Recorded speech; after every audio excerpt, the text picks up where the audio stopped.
filling my oil tank. I'm gonna buy a bunch of fucking heaters and electricity bill. Yeah. Fucking one fucking company fucking me over rather than two.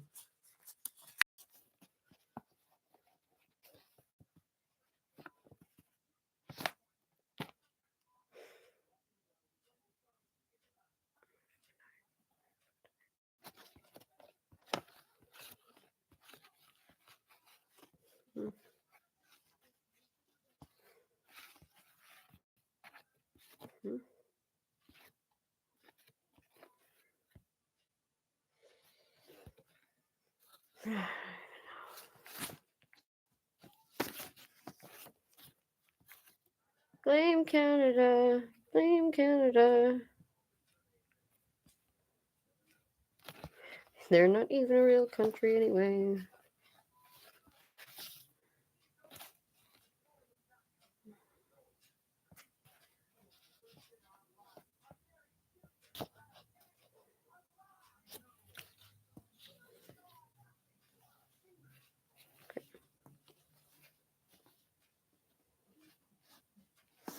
Fantastico. Well, maybe I do speak Spanish.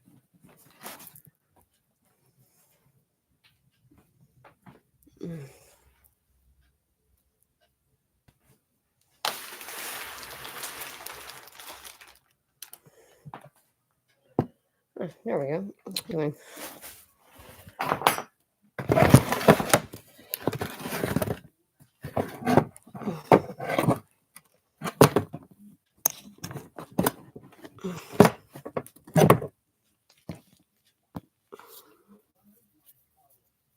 And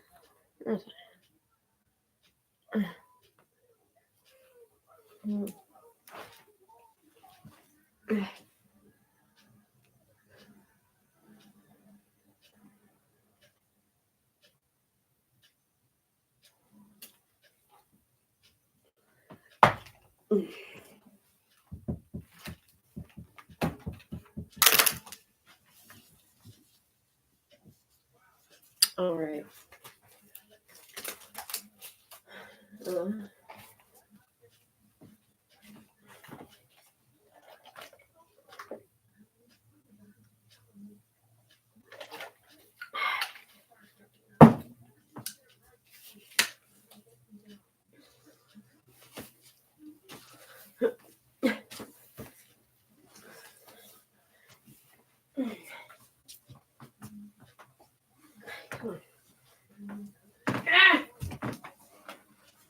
Oh, I've ripped my fucking hair out.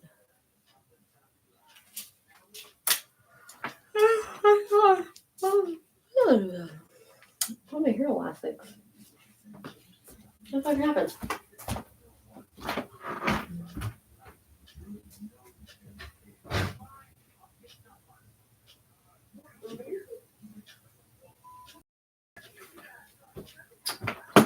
What have I done? Oh, you stole my lungs.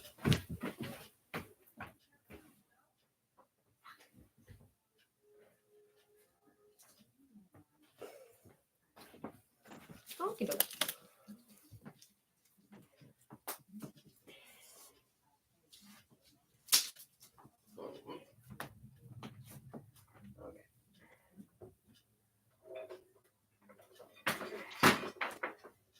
You go back to the depths of the basement.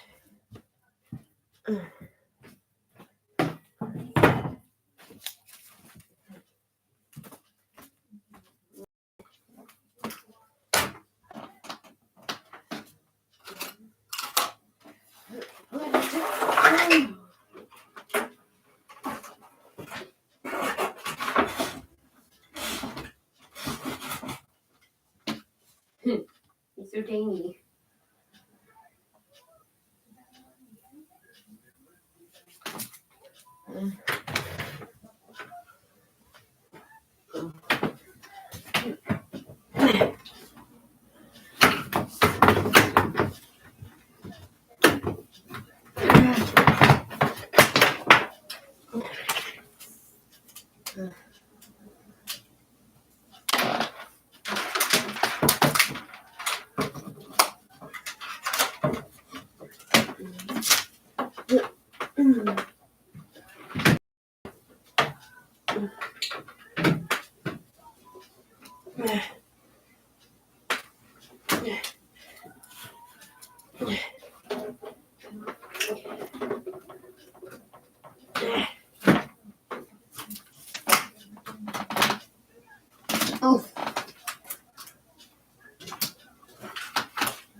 no.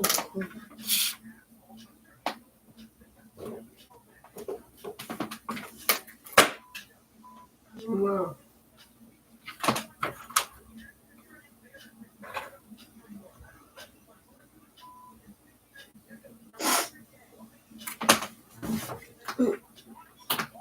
Okay.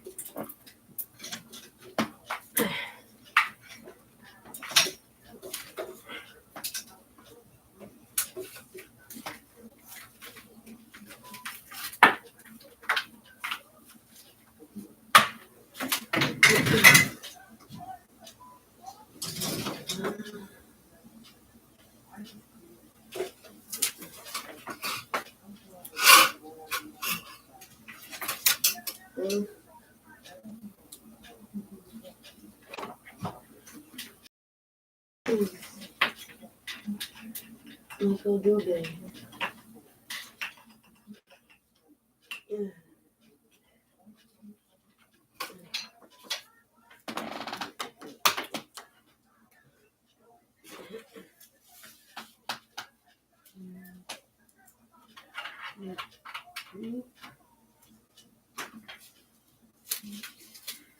Look at my ears.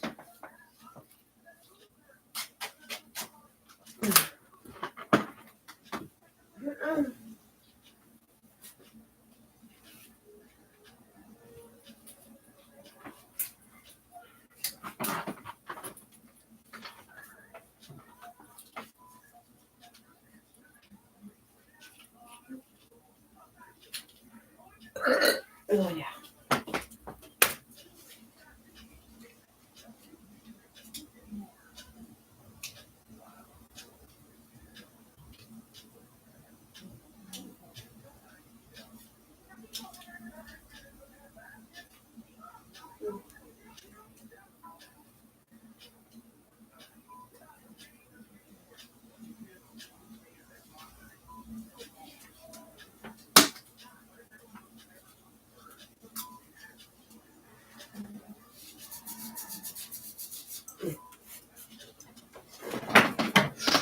Ow.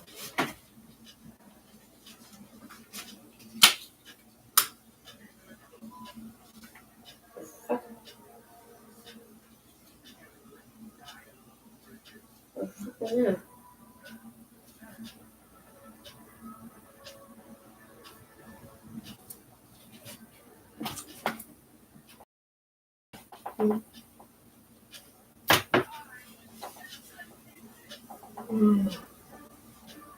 Is she?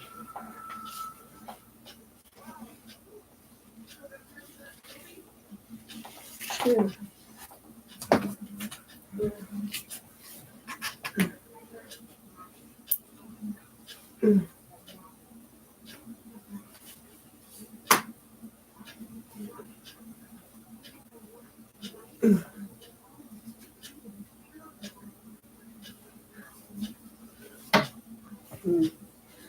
Oh, he's super itchy.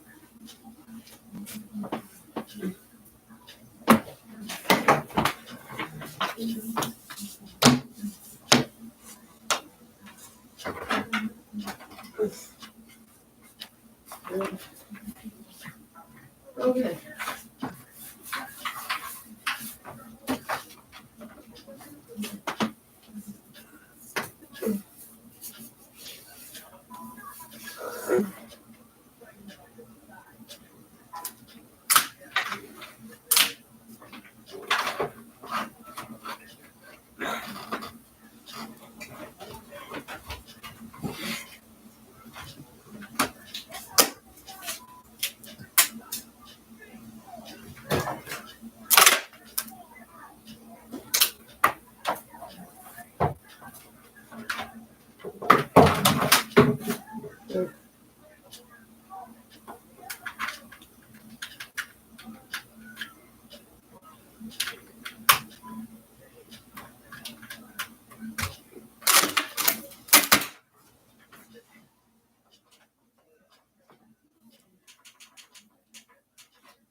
Oh yeah, good VHS put in.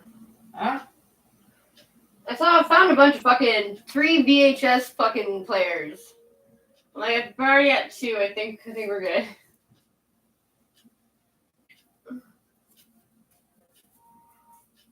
I'm disappointed. Why? You never said that fucking before.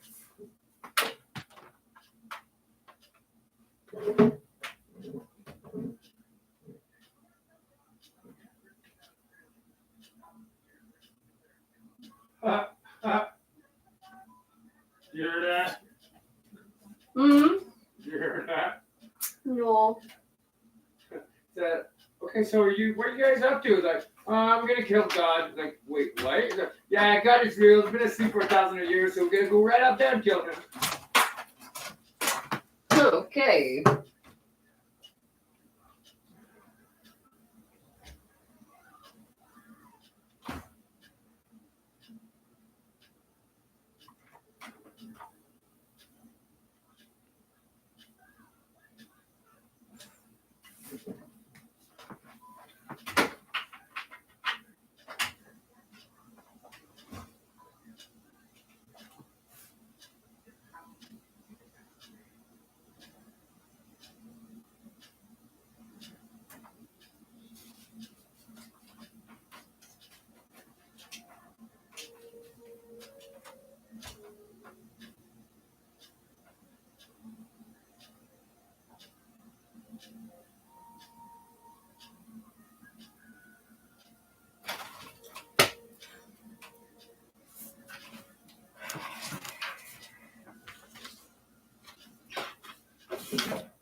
Mm-mm.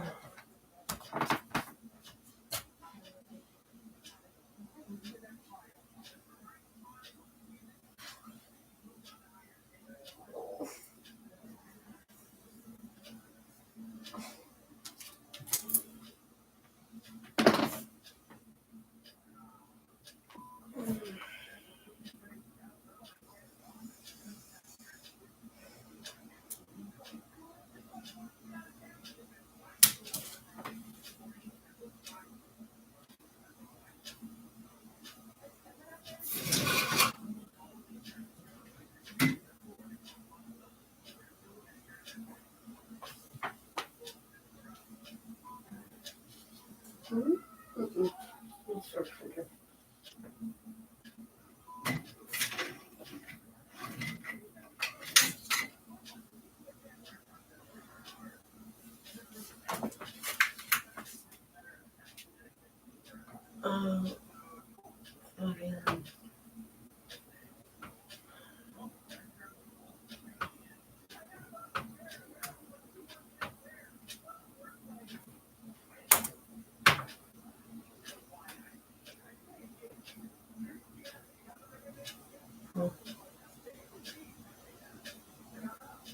One foot two.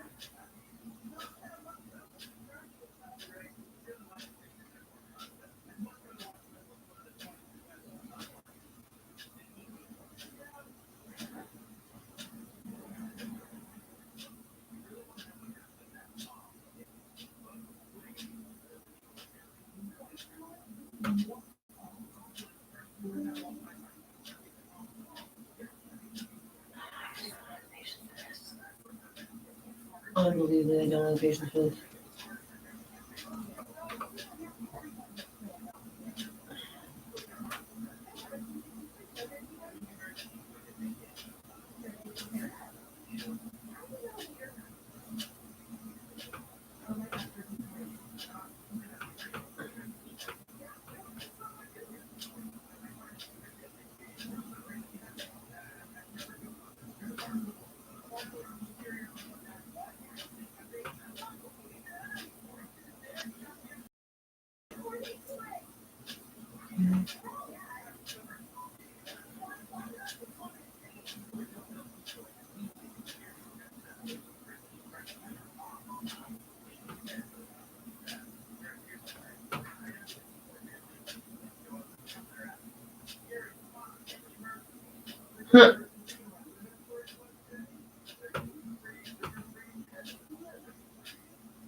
It doesn't say apply.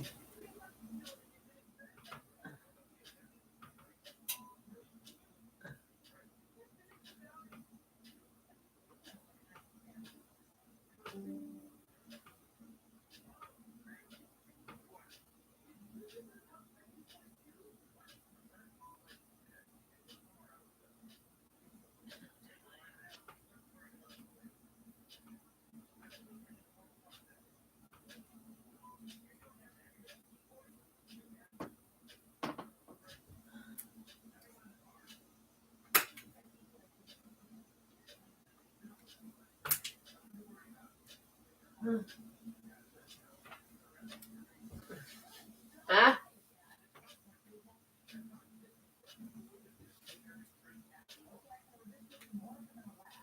Oh, I had no fucking boom diggity.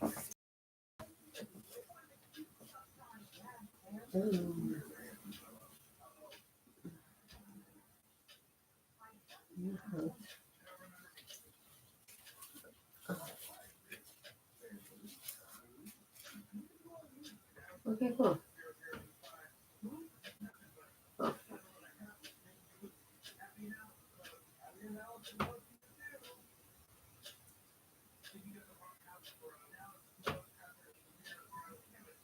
Oh, yeah.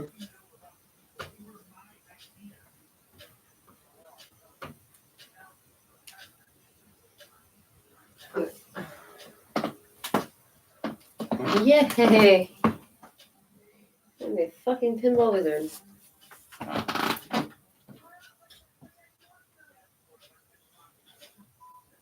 Oh, now I got that song somewhere. God damn it.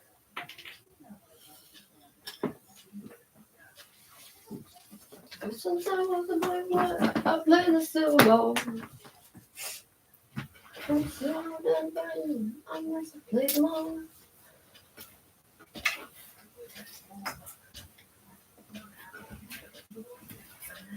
There's another kid.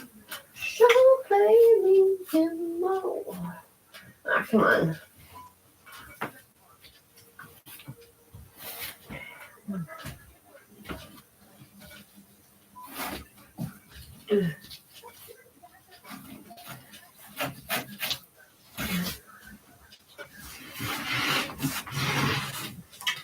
Ew. Ew. I fucking own this shit.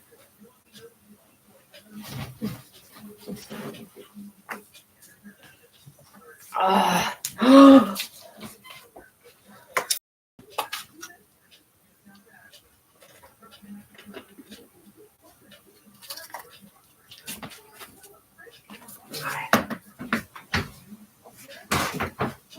Oh, this is terrifying. Fuck. So close.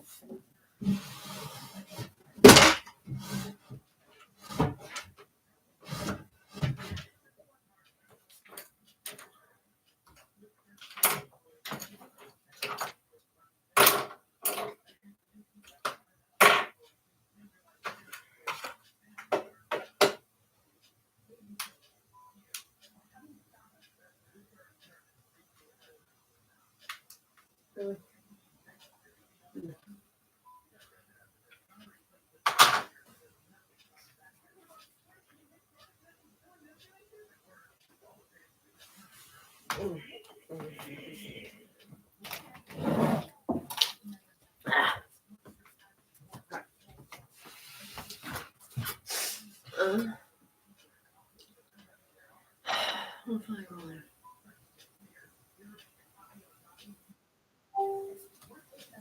Oh, fuck. Oh, you. Really? I'm surprised. I really did not think this girl would keep messaging me. Huh? Yeah, like, I'm genuinely trying to scare the shit out of her. Oh. Like, what? I received a letter from welfare Oh, telling me fantastic. that everything is in order, and then they studied my folder, my dossier, whatever, and then my file, sorry.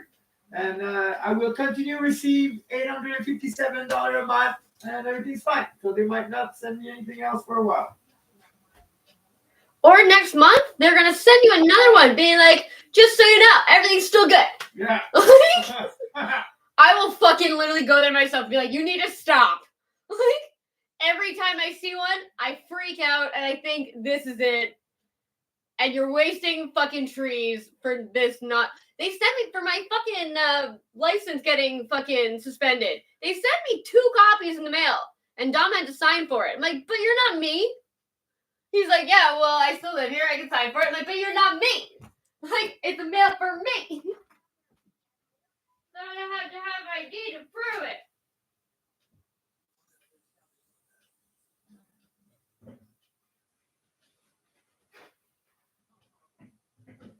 Well, at least the fucking mail paid. Ugh.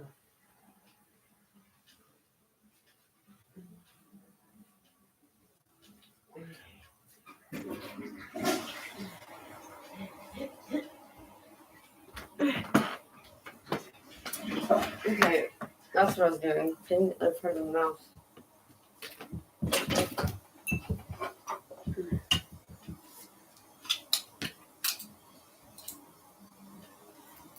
Where the hell is he going?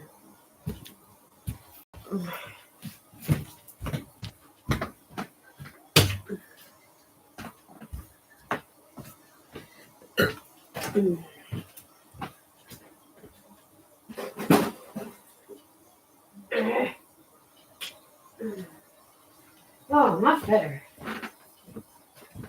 Running by the line.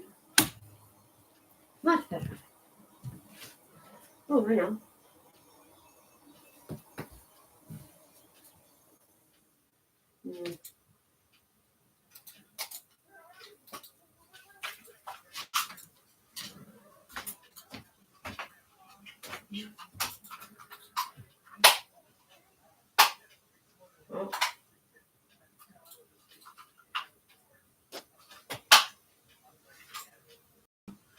Oh.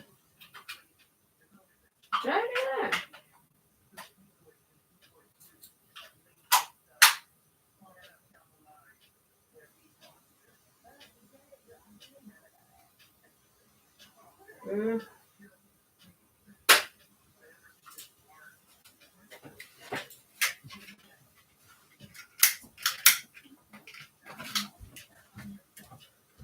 Did I do that?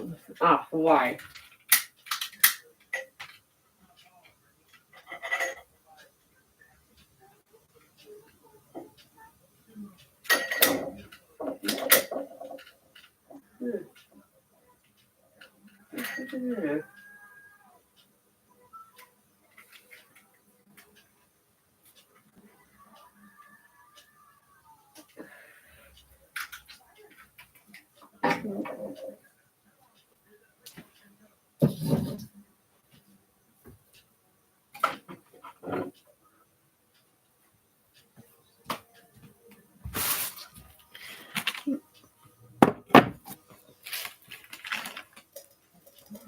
Oh. What is doing? Stupid fat hobbits. They ruined it.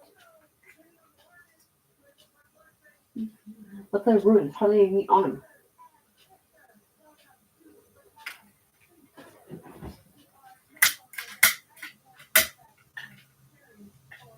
Even you couldn't say none of that. Oh, yes, we could.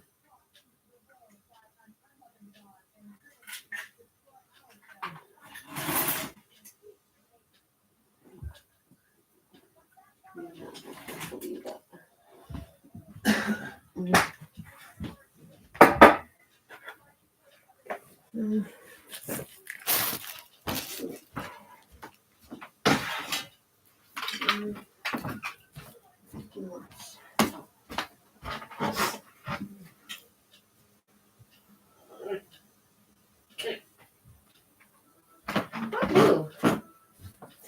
Nice Peter. Okay, here we go.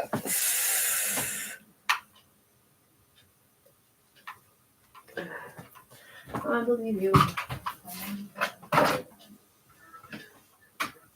shows my mind.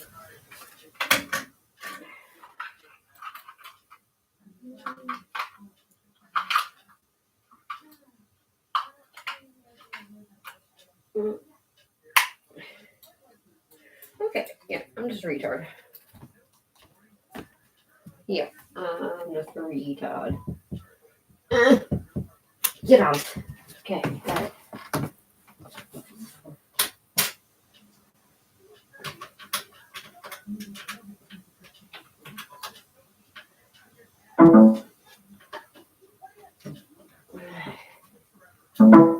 Cool.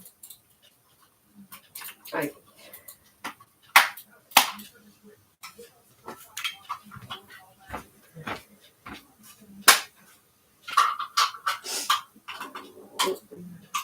There we go.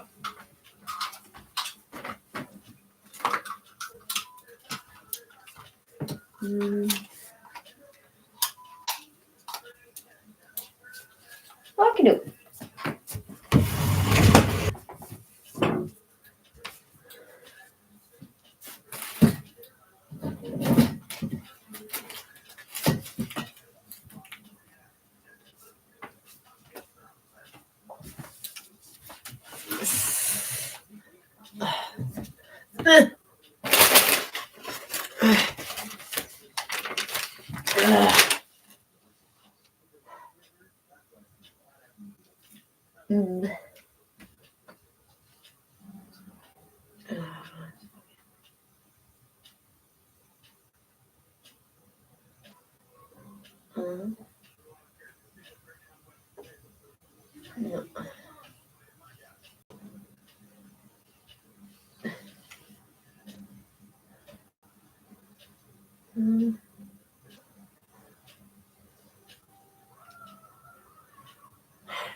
Oh, dude.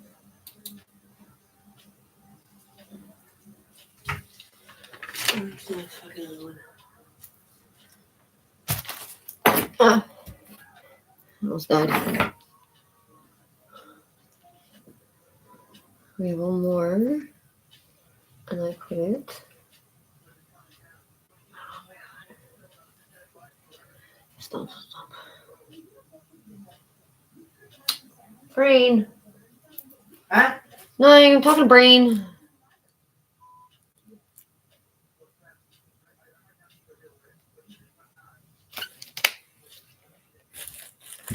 Oh, where'd you put the phone?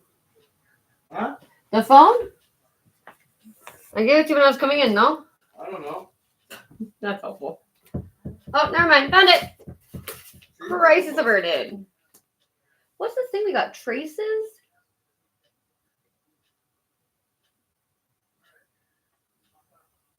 Oh, cool.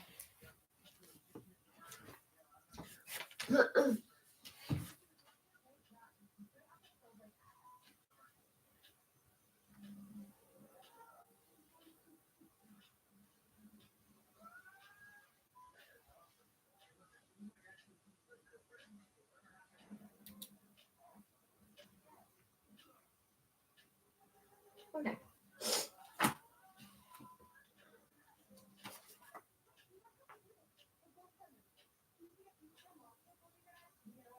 Huh?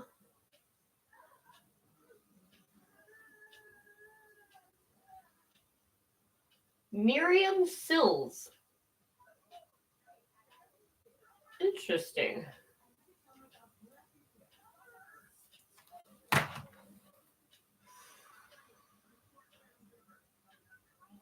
What?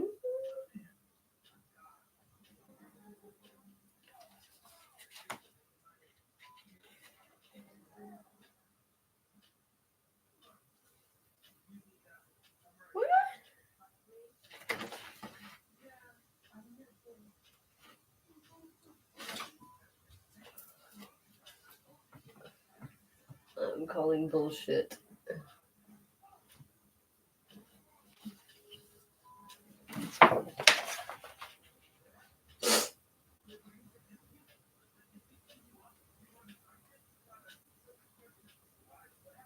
Interesting. Castonguay. No shit.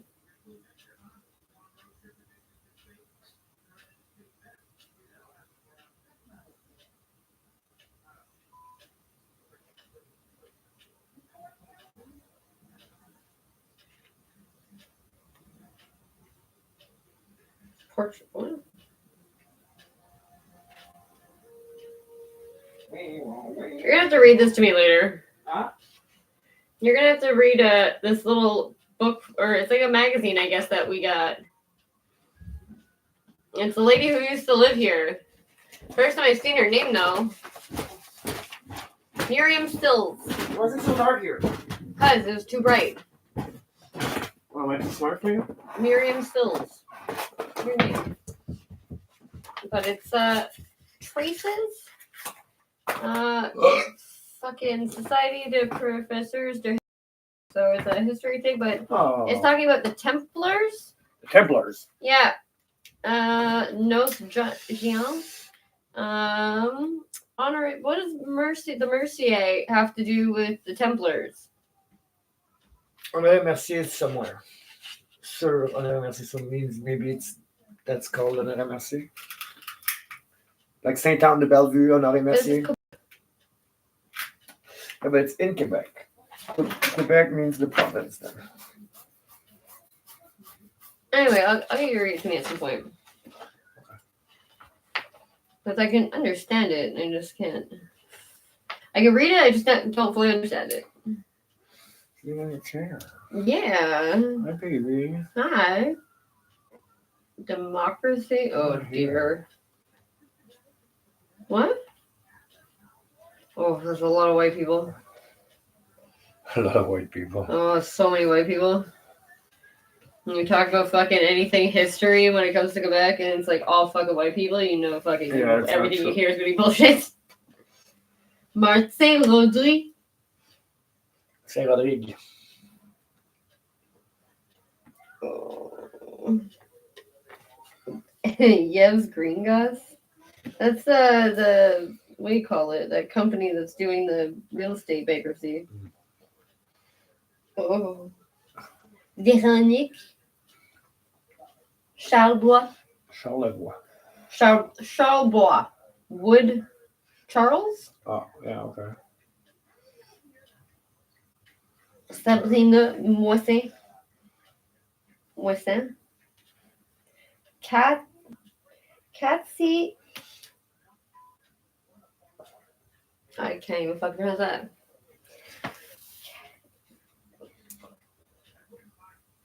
Kensiak? Cantica Adriana Stan. That's the dumbest fucking name I've ever heard. Cantica.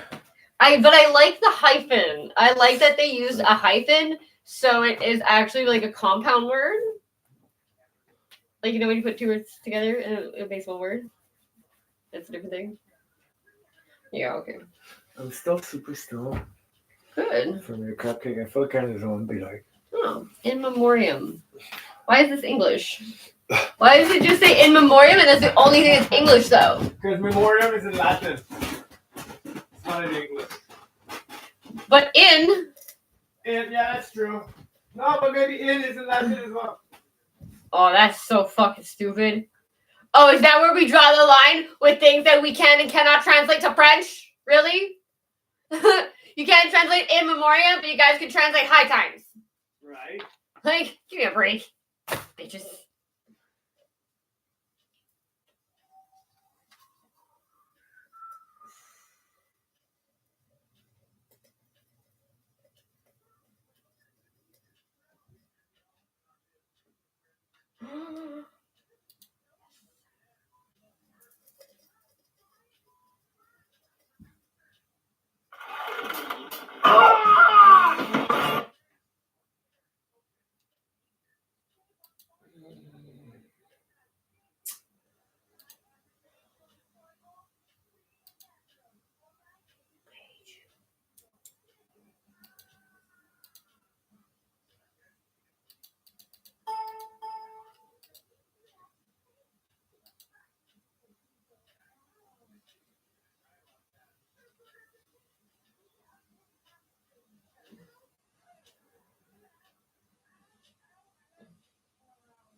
And welcome back. Thank you for watching.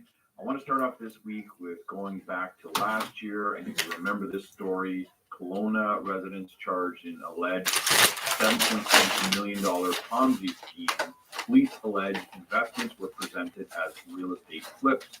What they did was take people's money, saying we're flipping real estate, and of course they embezzled the money. This was a real Ponzi scheme. They had no intention of ever flipping real estate. So this is as pure as it gets. It's like first-degree murder. You went there with the intent of killing people. These guys went with the intent of defrauding people by the alleged. Who's Bill Novo? And just before I get started on this week's New low in the GTA. What is a Ponzi scheme?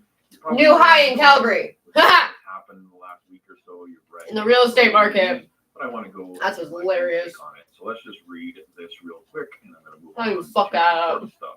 A Ponzi scheme is a fraudulent investing scam promising high rates of return with little risk to investors. A No one knows what scheme fuck is a Ponzi scheme fraudulent is. investing scam which generates returns for early investors with money taken from later investors. This is similar to a pyramid scheme in that both are based on using new investors' funds to pay the earlier backers. Okay, now I'm going to get into the story from last week. There's no evidence that this was a Ponzi scheme. There's no charges of fraud yet. Maybe it will be, maybe there won't. So this is just my opinion, but I want to make some correlations here. And of course, I've referred to real estate as a pyramid scheme, at least recently in the most recent years. But anyway, let's read this article. Again, I'm not making any allegations against the parties to this. It's still under the court's review. And I'm just giving my opinion and making some comparisons, like I said. So from CBC News last week, I believe this was the initial news station or news organization that broke this story. 3 landlords among largest real estate holders in Ontario owe $144 million under bankruptcy protection documents. The investor, based in Hamilton, faced 32 creditor lawsuits for unpaid loans. Dylan Sudo, Ryan Maloney, and Aruba Budd are behind insolvent corporations that face a liquidity crisis with only $100,000 in the bank, the documents say. Along with owing $144 million for mortgages and other loans, they owe $2.8 million in unpaid municipal taxes, utility bills, and corporate income taxes, $600,000 to contractors, trades, and service providers, $55,000 in payroll deductions to the federal government. So far, it just looks like some really bad management and people that were being a little reckless, or a lot, very reckless with their business ongoings. Last August, Suter hosted a business results training seminar in Burlington, Ontario, promising attendees would learn to grow their business with up to 150% over 12 months, according to his social media posts. Now back to Investopedia. Companies that engage in a Ponzi scheme focus their energy into attracting new clients to make investments. Otherwise, their scheme will become illiquid. Again, no claims of a Ponzi scheme here. This was from the Globe and Mail. One day later, former YTV child actors Northern Ontario real estate empire files for insolvency. To finance these purchases, the companies obtained more than 3 mortgages worth $89 million. 120 second mortgages worth $8 million, and 802 unsecured promissory notes worth $54 million. So that's a lot of promissory notes. And of course, a promissory note is there's no collateral. If you don't pay them back, they can't do anything besides try to take you to court, small claims, whatever court it is, depending on the amount, and get their money back. So a promissory note is hilarious. A very bad investment and a very risky investment to give to somebody. Back to Investopedia. The SEC has issued guidance on what to look for in potential Ponzi schemes, including guarantee of returns for unregistered investments with the SEC. The interest rates on these loans and promissory notes vary between 8% and 20%. 20% on some of these loans. That's a pretty big promise and a pretty big return. And again, it's an unregistered and uncollateralized investment. So high returns, promises of high returns, right? One private lender spoke to the Globe and Mail that she feels misled and she wasn't kept in the loop on the scale of the operation she was lending to. Aren't we all no souls? time where we A told bill of goods that they just are ain't part there. of the conglomerate of all these companies. We would never have done that, said Kathy Hugh, 57, Yeah, but you a did. retired bank employee living near Ottawa. Miss Hugh loaned $184,000 at 8% interest in 2022, what she believed was a sole operator to purchase a single-family home in Sault Ste. Marie. I only wanted to do individuals. I felt more protected because I could have gone in for a repossession. Back to Investopedia. Ponzi scheme generates God, you're like returns me for to be older dead by. investors by acquiring new investors who are promised a large profit at little to no risk. So, of course, there's a lot of red flags in this story and in this situation. Did these guys start off meaning to do a Ponzi scheme? Not saying it is, but of course they didn't, right? They didn't. They started off investing. They were reckless. They started taking other people's money as promissory notes because they got desperate. So it wasn't a first-degree murder kind of Ponzi scheme. It was like second-degree or manslaughter, right? They got so far, and again, this is my opinion. They got so far into it. You don't want it to fail. You get desperate. You start making promises, holding seminars, coming back with us. Look at the 8 or 20% return.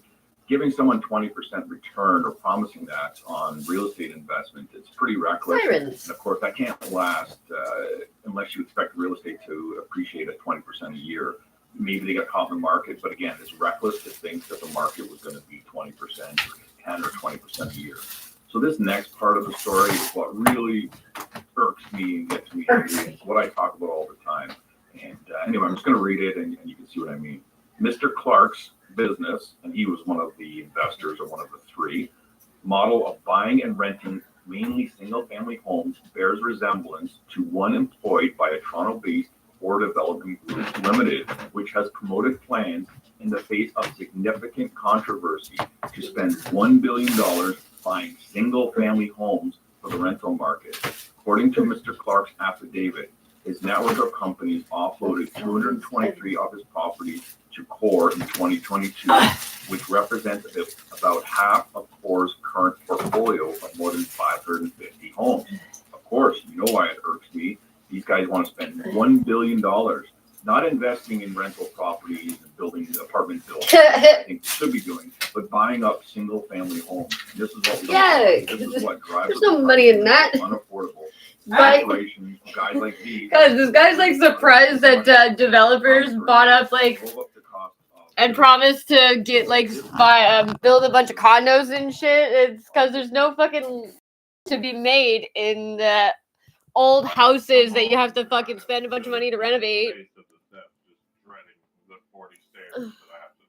Why do that when you can already sell people mortgages when the fucking building's not even built yet? Oh my god. What? You're a fat ginger. No one cares. Officer Corey Houghton said his company may explore options to buy some or all of Balboa Happy Gilmore properties out of the receivership. We hope Happy Gilmore. We hope we can acquire the portfolio and keep the tenants in place, Mr. Houghton said in an interview. You called your company Happy Gilmore, you fucking idiot. The group of homes from Mr. Clark's companies in 2022, it paid off the mortgage lenders. So we have a big conglomerate or a big corporation buying up single-family residential homes and keeping them as rentals. He thinks he's doing a service to society. Of course, say that to all the people that can't afford a home right now, all the first-time buyers. I think they would disagree. And just one more article on this here. This is, again, from one of the small towns. Especially when you've been doing it for like 15 fucking years. Like, have been disastrous to the community. Soon there.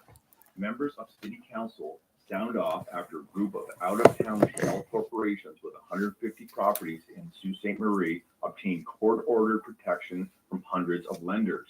And there at the bottom of this article, at the bottom of the screen, you can see a boarded-up home in Sault Ste. Marie, which I'm guessing is one of theirs.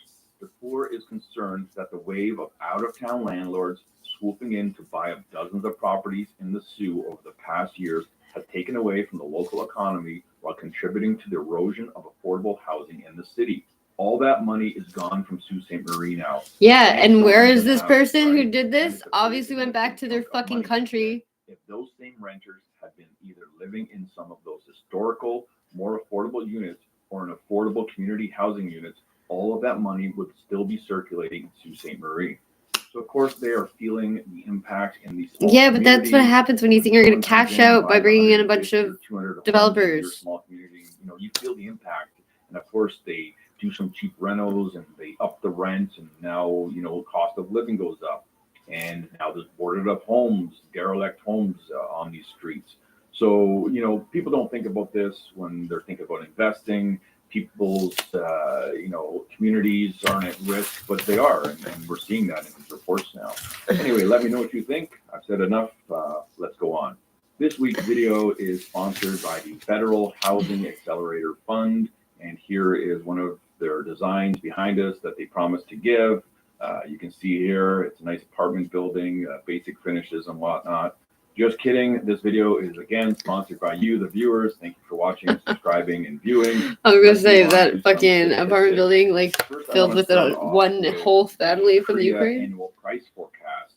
So what I did was I charted them out here for the last since 2016, and the gray is their forecast, The the fuck was average that? price forecast, and the Oh. red is how far they were off. The actual price was lower or higher. They're usually off. Like, it's hard to forecast, I understand, but I want to show you the pattern that I found. So going back to 2016, the actual price was, you know, a little bit lower, so it's negative. And then the 2017, we were actually ended up higher. We were in a positive territory. We were actually 7.2% higher than they forecasted. And then back to a negative, positive, and then positive, positive, negative 4.9, positive. Usually, with the exception of 2020, we flip back and forth. One year they're high on their estimation, next year they're low, except for 2020. Of course, we had the pandemic that started. So That of course, pandemic. lately, where are we going? Did you hear about it? Went from 2022, they over forecasted, came in under forecast. Of course, with interest rate hikes and speculation dropped off. Last year, 2023, they under forecasted. We ended up higher. This year, I think it's going to be an over forecast, and we're going to end up lower than this if the pattern sticks to what it should. As long as there's no pandemics, I think it will, which again aligns with my narrative of falling house prices, especially towards the end of the year. Next, I'm going to get into the statistics from across the country. Not every area is in here. It's only the 6 areas. Wonder who you're talking about. Stats yet. One being, say, Montreal and Quebec and the East Coast. Big So again, fucking surprise there's a lot there. of places in here, but a lot of places are not in here. Anywhere that didn't have more than 100 sales, I didn't include. So there's a lot of places in Ontario and the more rural places that are not included until sales pick up, because the data gets too dicey. It's not accurate when there's like 80 sales, right? It's very unpredictable, the data. Anyway, here are the month-over-month changes from December to January this year.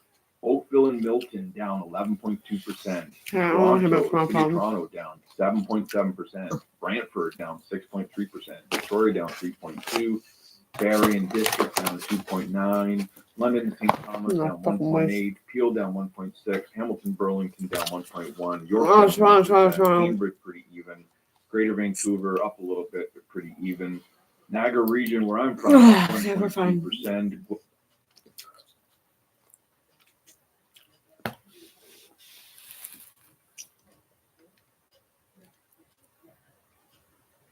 Ooh.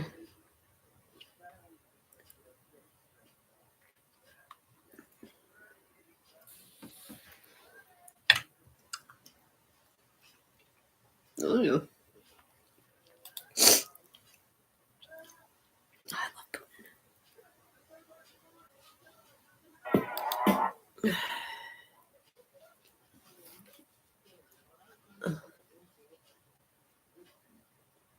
Ooh.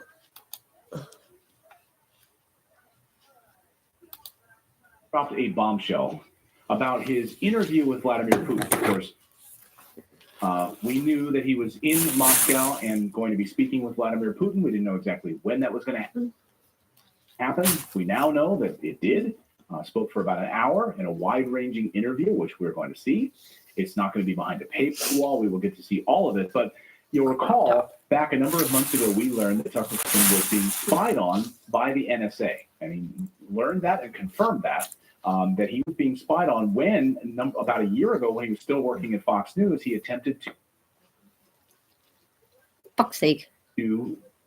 set up an interview with Vladimir Putin. They didn't want that. The Biden administration, the intelligence community did not want him to be having these interviews. And so they spied on him. And then they leaked his emails. They leaked his private information. And so then that kind of put things on hold for a little while. Well, now it's happened.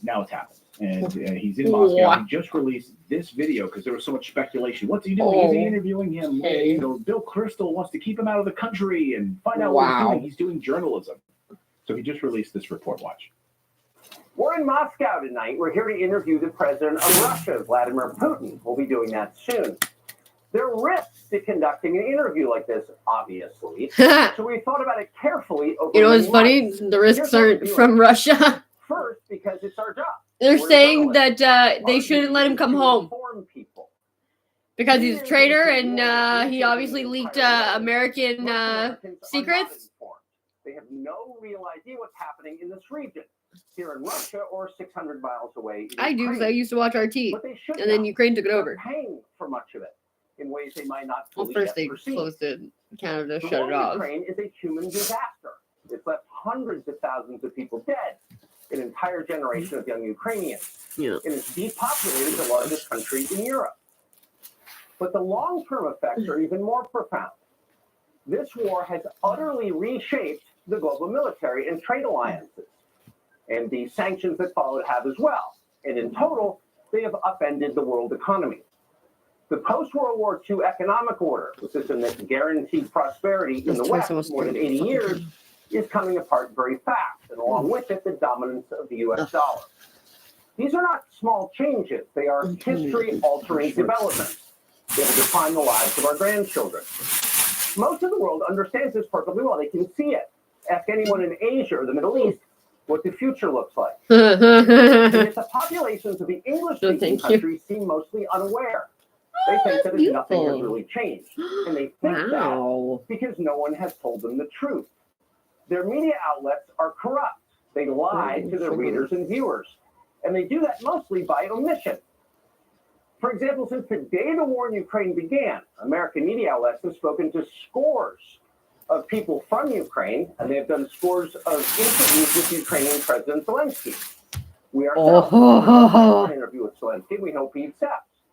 But the interviews he's already done in the United States are not traditional interviews. They are fawning pep sessions specifically designed to amplify Zelensky's demand that the U.S. enter more deeply into a war in Eastern Europe and pay for it.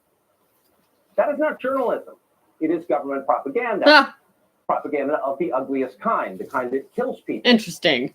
At the same time, our politicians and media outlets have been doing this, promoting a foreign leader like he's a new consumer brand. Ooh, Not a Nike. single Western journalist has bothered to interview the president of the other country involved in this conflict, Vladimir Putin. Most Americans have no idea why Putin invaded Ukraine or what his goals are now. They've never heard his voice. Because he's just a bad guy. Americans have a right Because he know wanted the everything about what Ukrainian they're land, located in, like, and we have the right to tell them what? about it. grow nothing Because on. we're Americans too. Freedom of speech Ooh. is our birthright. We were born with the right to say what we believe. That right cannot be The reason taken why away no Ukrainians matter have who such is in the birthrights. White House. But they're trying anyway. Oh, dear. Almost 3 years ago, the Ooh. Biden administration illegally spied on our text messages Yeah. and then leaked the contents to their servants in the news media. They did this in order to stop a Putin interview that we were planning. Last month, we're pretty certain they did exactly the same thing once again. But this time, we came to Moscow anyway. We are not here because we love Vladimir Putin. We are here because we love the United States. And we want it to remain prosperous and Secret free. society. We paid for this trip ourselves. We took no money from any government or group. Nor are we charging people to see the interview. It is not behind a paywall. Anyone can watch the entire thing, shot live, tape, and unedited, on our website, tuckercarlson.com. Elon Musk, his great credit, has promised not to suppress or block this interview once we post it on his platform, X, and we're grateful for that. Western governments, by contrast, will certainly do their best to censor this video on other less principled platforms because that's what they do. They are afraid of Oh my information they can't yes. control. But you have no reason to be afraid of it. We are not encouraging you to agree with what Putin may say in this interview, but we are urging you to watch it. You should know as much as you can. And then, like a free citizen and not a slave, I'm you can super decide into for it. yourself. Thanks. Fuck's sake, man. do you want to bring up what And this is why no one fucking takes you people seriously. you're going to have to elaborate on that?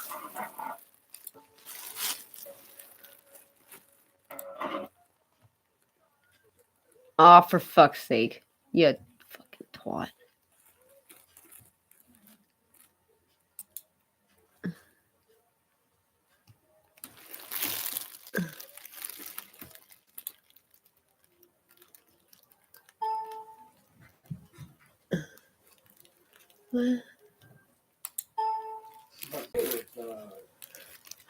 No.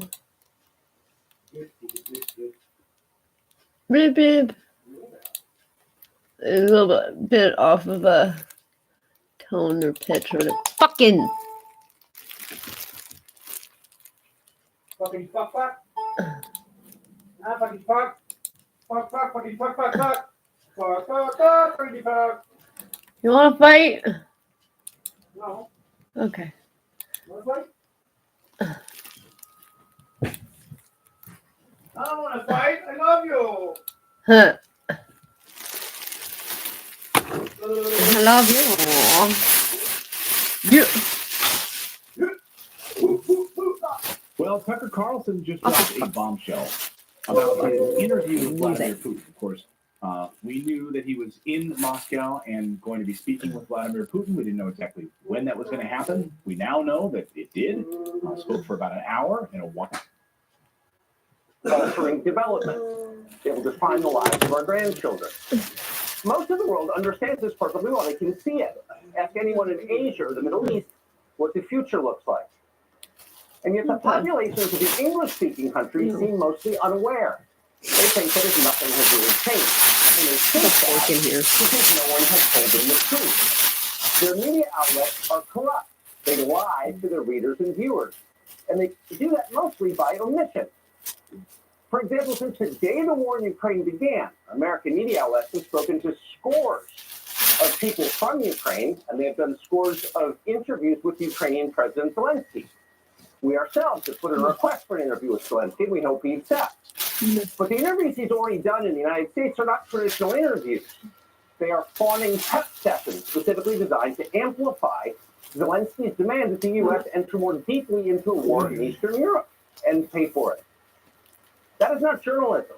It is government propaganda. Propaganda of the ugliest kind, the kind that kills people. At the same time, our politicians and media outlets have been doing this, promoting a foreign leader like he's a new consumer brand. Not a single Western journalist has bothered to interview the president of the other country involved in this conflict, Vladimir Putin. Most Americans have no idea why Putin invaded Ukraine or what his goals are now. They've never heard his voice. That's wrong.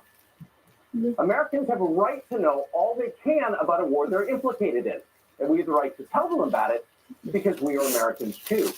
Freedom of speech is our birthright. We were born with the right to say what we believe.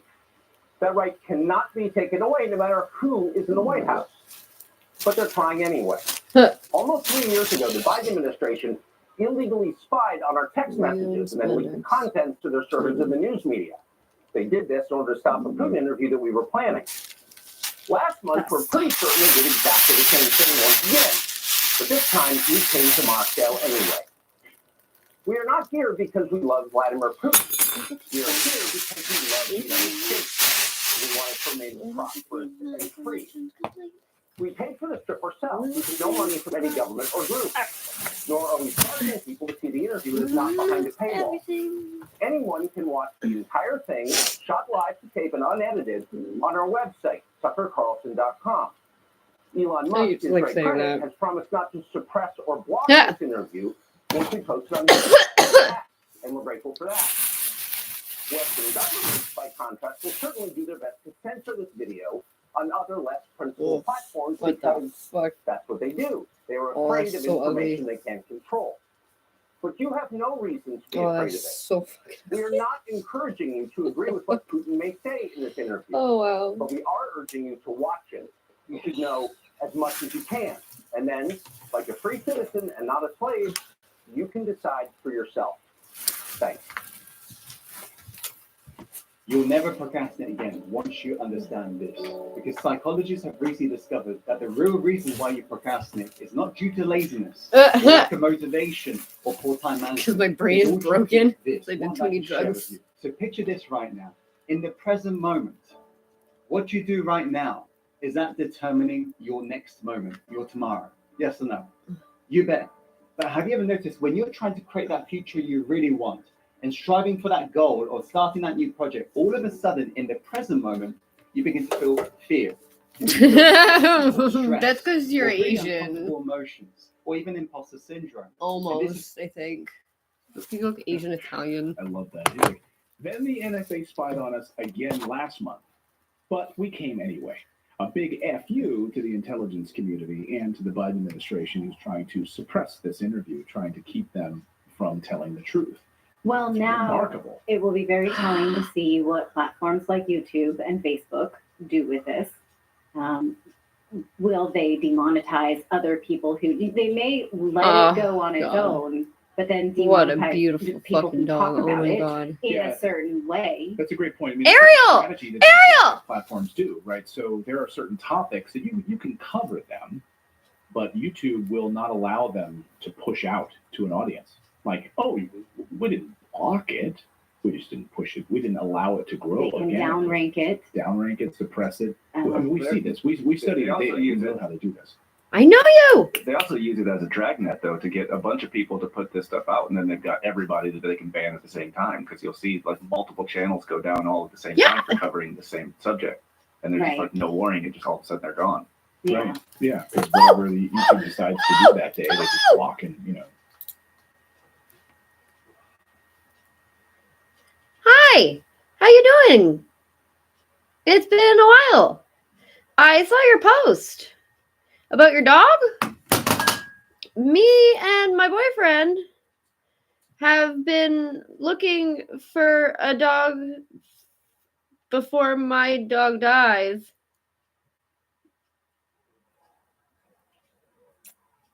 So I am super interested. What dog? I know this girl though. Oh yeah?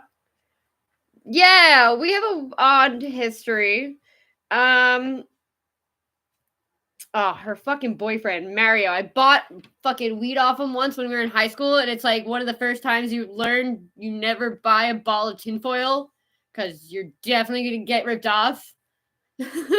Nah, the guy sold me like a fucking 0.7 or something for like $20. It was supposed to be a 3.5.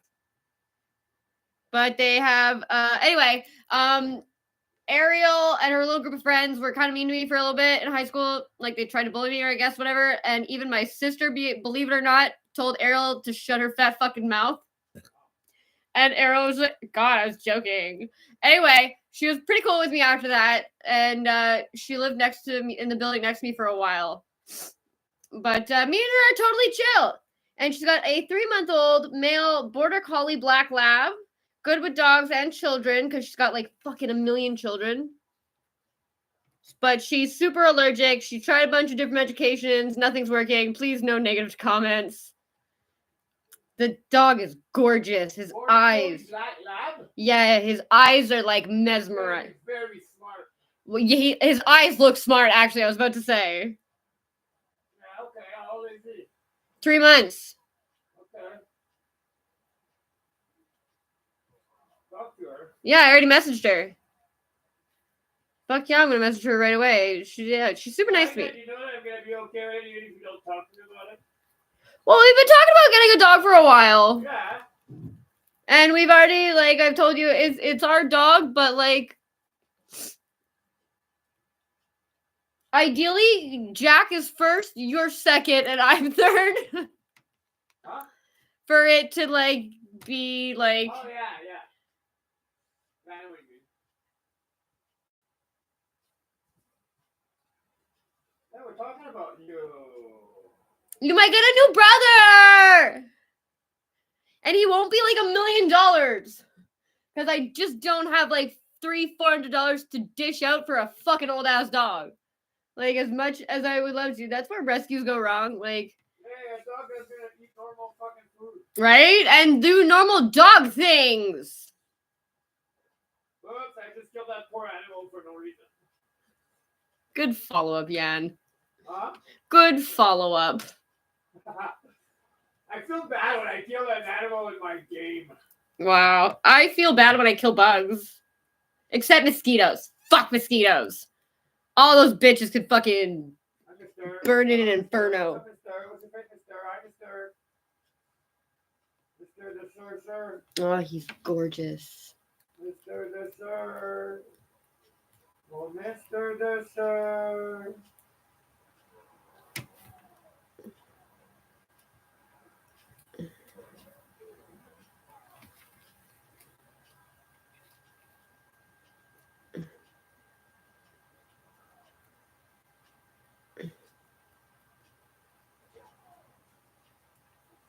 What's up?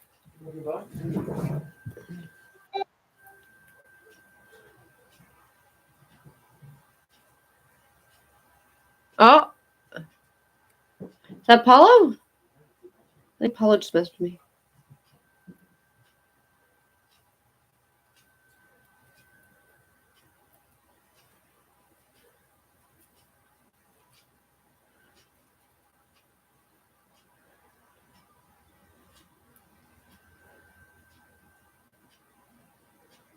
Yeah, some burger you didn't eat yet. Stupid.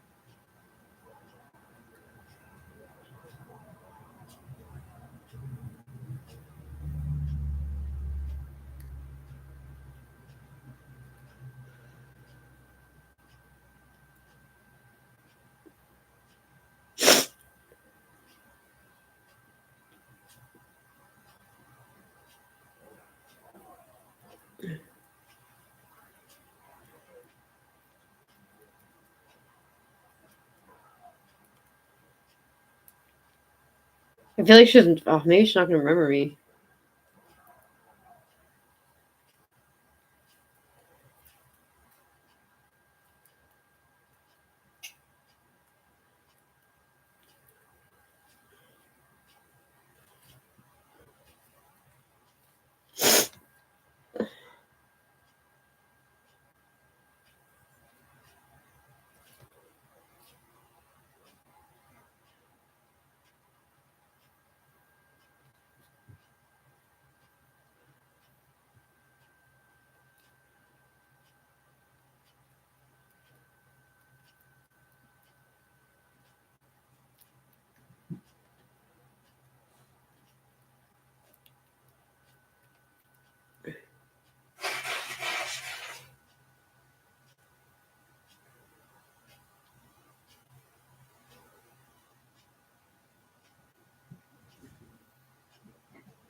Oh.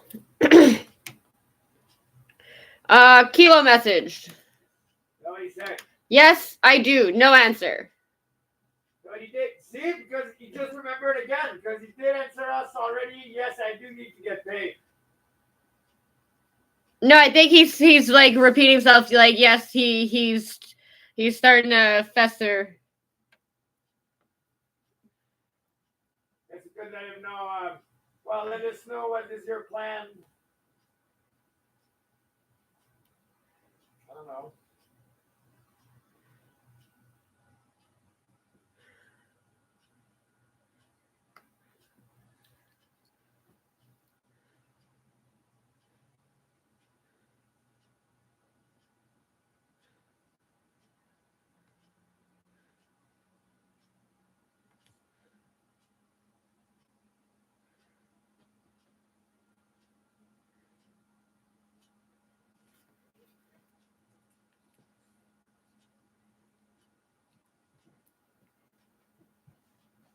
Good boy, mister. I think you just realized I left him some burger in there.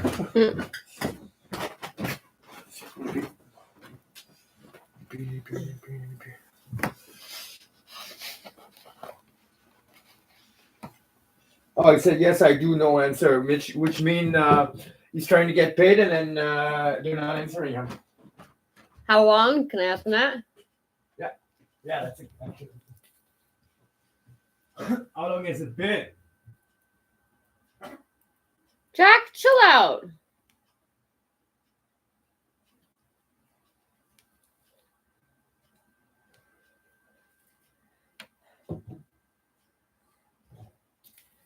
Like, as much as I'm kind of just like, I don't know. You reap what you sow a little bit, but I also remember the feeling like it is that no one's ever done that to me before. Like, I have literally said I'll work for you for like for a week, and you don't have to pay me, and if you don't like me, but no one's ever fucking taken advantage of that. And people have like screwed me over where it's like I was supposed to get a prepaid credit card from Starbucks from the CEOs because we did so good. Like, You're here. I know, right? Look at you comfy in your living room. I'm going through all my new clothes. It's not even all of them. It's just some of them. Look, I'm doing some boring farming. This is a big thing, you know. What? This is a big thing. What? Oh yeah. Fuck, it took long enough. Jesus fucking Christ. But it's only a matter of time. Like, people don't just do that to, like, once in a while. It's people do that to everybody that they fucking come in contact with until they use up all their resources. Like, Yeah. And I think you guys should not even lay a finger on him because both of you are always in the fucking, always close eyes on you guys. Both of you. So I think you should get Phil to do something about it. No, the thing, Phil is his it's his brother-in-law. Like, they're super close, and he's kind of have that Native. condition. Like, he's a little bit autistic with numbers, so like as long as the Native. number goes well, he doesn't care. Native. About what's going on. You keep your word. Yeah, that's what I'm calling. That's what natives talking kind of about. run on, is that if you are going to be doing a deal with somebody, you keep your fucking word. Yeah, that's actually. Well, I didn't realize the way you said it. No, you're right though. We need to make Phil do something about it. Because what he did too, being like, well, I gave you weed, I gave you clothes, I let you come into my house and Yeah, eat but breakfast that's not every enough. morning. It's like, that's not what. Even if I had everything up double of the price of what it worth, it doesn't add up with what he owns. Do you have any idea how many bosses or like coworkers that I used to have do shit like that for me without ever holding that against me and being like, oh, this is coming out of your fucking pay? So next question after how long? You say, what, Phil is not answering you? You said, so maybe you'll give us more. Anyway. We're getting somewhere. Yeah, but it's easier to do this face to face because I never know where he's at. Yeah. Because if he's been up for a couple of days, like he's just like aggressive and no context.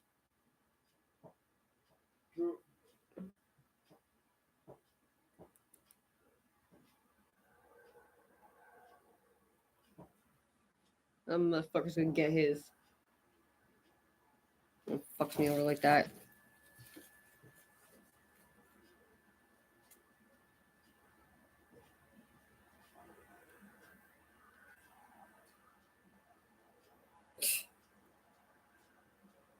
I was got another fucking thing coming. Oh.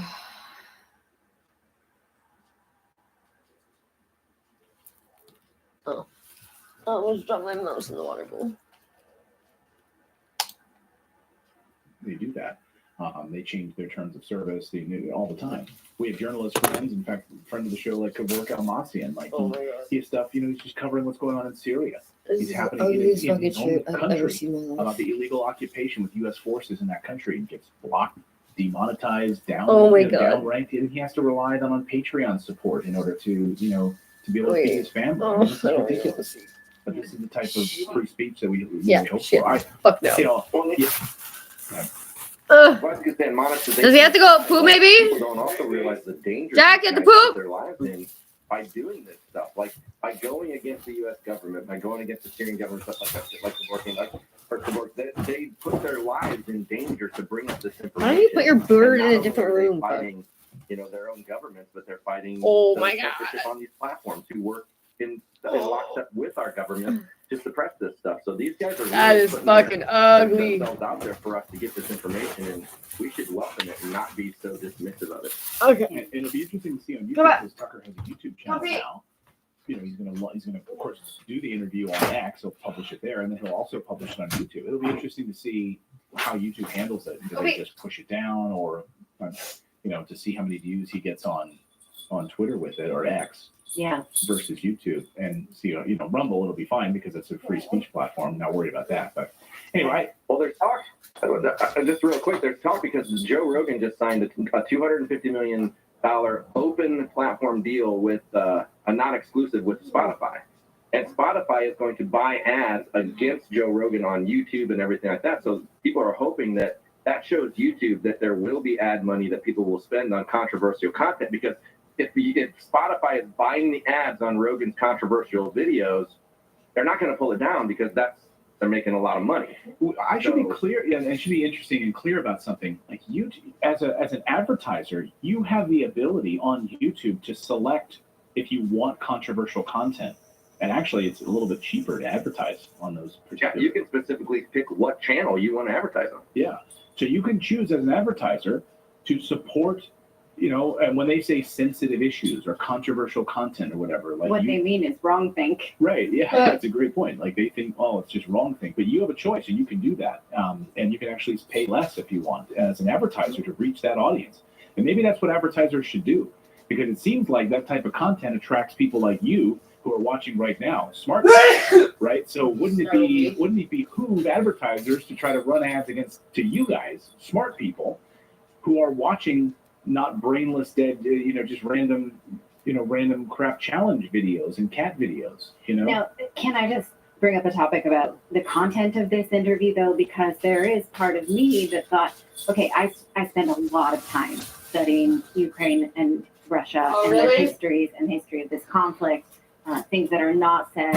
And it occurred to me, what if something that he says we're wrong about, right? What if we're wrong? What if we were, Good. That's how we and should- I've thought about this a lot, It's something that Putin says that we've been covering, and we are wrong. and about that we've been No, wrong. like Yeah. that's why you And shouldn't so be there's part of listening me to that's the like, person who's like, okay, rah, maybe, rah, you rah, know, that guy's a maybe bad the guy. truth that we have come around You should to, not ask that any this is questions, not an and you should just go get that unprovoked guy. war on the whim of Vladimir Putin, but Obviously, instead of fucking protection of idiot. people who've been terrorized for a decade. What if that's not true, right? What if all the guests we've had things as such, we're not right? Like, I don't know. Well, you're There's something speaking it. here that I'm like, okay, Well- if there's something that I need to see that I didn't see before, I'm willing to see it. Great, and that's why you do the interview. Like someone in the chat says, Right. The best thing you can say about it is that Tucker is trying. Yeah, I mean, that's exactly it. And so he's trying to get the answers, and we should all be able to see this interview, and we should all hear it. And if he comes out, he's like, no, I didn't care about the people of the Donbass at all. I wasn't trying to prevent a genocide for the last 10 years. Yeah. I too, just like Angela Merkel, never intended to support the Minsk agreements. Like, what if he dropped? I do, in fact, You are want right, though. Poland. Yeah, I want to take. I do want to invade Germany. I would like all of Europe. But yeah, Alaska. That's next on our list is Alaska. To give us some credit, we have played, anytime Putin has done speeches that we've been allowed to see, we have played them and listened to his context. And so I don't think that's going to happen in this case, because we've seen him talk about those things that you would think that he would come out, maybe different about. We've covered those speeches. I think what I'm trying to say is even someone who doesn't expect to be surprised by Vladimir Putin is willing to be surprised. And I think that's how we all collectively have to approach it, not either I was right or you were right, but what does it mean No, to see here that I was right. understand Usually not like a huge fucking brag, but I was very much right about this one. Everything without an agenda going Guys into are all it. fucking Like, oh, this stupid. person's gonna get this all wrong. I try to not do that. It's hard sometimes. My favorite is when Some fucking that you listen people to, take their but I time. really try to do that and take in the information as I'm getting it and then process it and not go into it with a preconceived agenda, because if you do that, then you're not Almost. going to be open to potentially hearing something that What's up? could change your mind and give you the more information to move in a different direction. Yeah. Yeah. Yeah. So I, 1, 2, back. Tucker and I were texting yesterday a little bit. Yesterday, just right before the interview, and I said, "Look, I said, what you've been able to do is inspiring for journalists." And I said, "You have the power to change things in profound ways because you're able to bring truth to people." Hi, baby. And he said, I How you want to doing? end this war, and which is wrecking the United States. And I think that's at the heart of all of it. I won't tell you what else he said, and I'm going to keep that between he and I. But that's one piece I wanted to share with you. That's at the heart of this. It's destroying the United States. Yeah. And that's one of the most important things here. It's killing hundreds of thousands of Ukrainians, and it's destroying the United States. I really hope you enjoyed watching this video. YouTube thinks that you'll actually like this next video right here. It's personalized based on your own viewing habits. So if you watch the video, please leave a comment. Let us know what you think about it. And we will see you next time, everyone.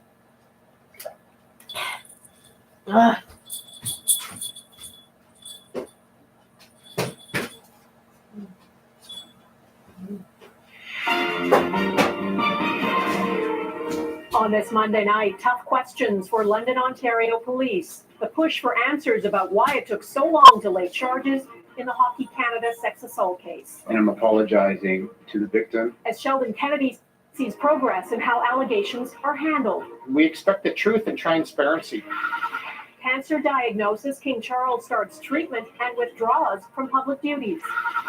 A tale of two storms on two coasts, the Big Dig in Atlantic Canada. The front door is blocked. In the back, there's 7 feet of snow. Oh my God, snow in Canada. California. What? International with Donna Friesen.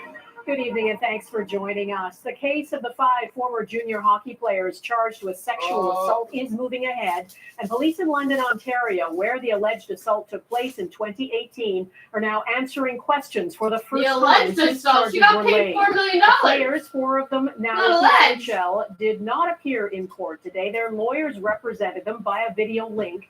They all intend to plead not guilty. And the chief of the London police force apologized. Yeah, apparently they got to her the to victim sign today, saying he an is not agreement, happy like the charges PC have bros. taken so long. Yeah, I'm apparently. apologizing to the victim and to her family. Because And then, it's taken like, us so long. that means This that should you not take kind of this had an long. idea that at some point Here she is might the change her timeline. mind. Police say the alleged assault took place in June 2018 in London.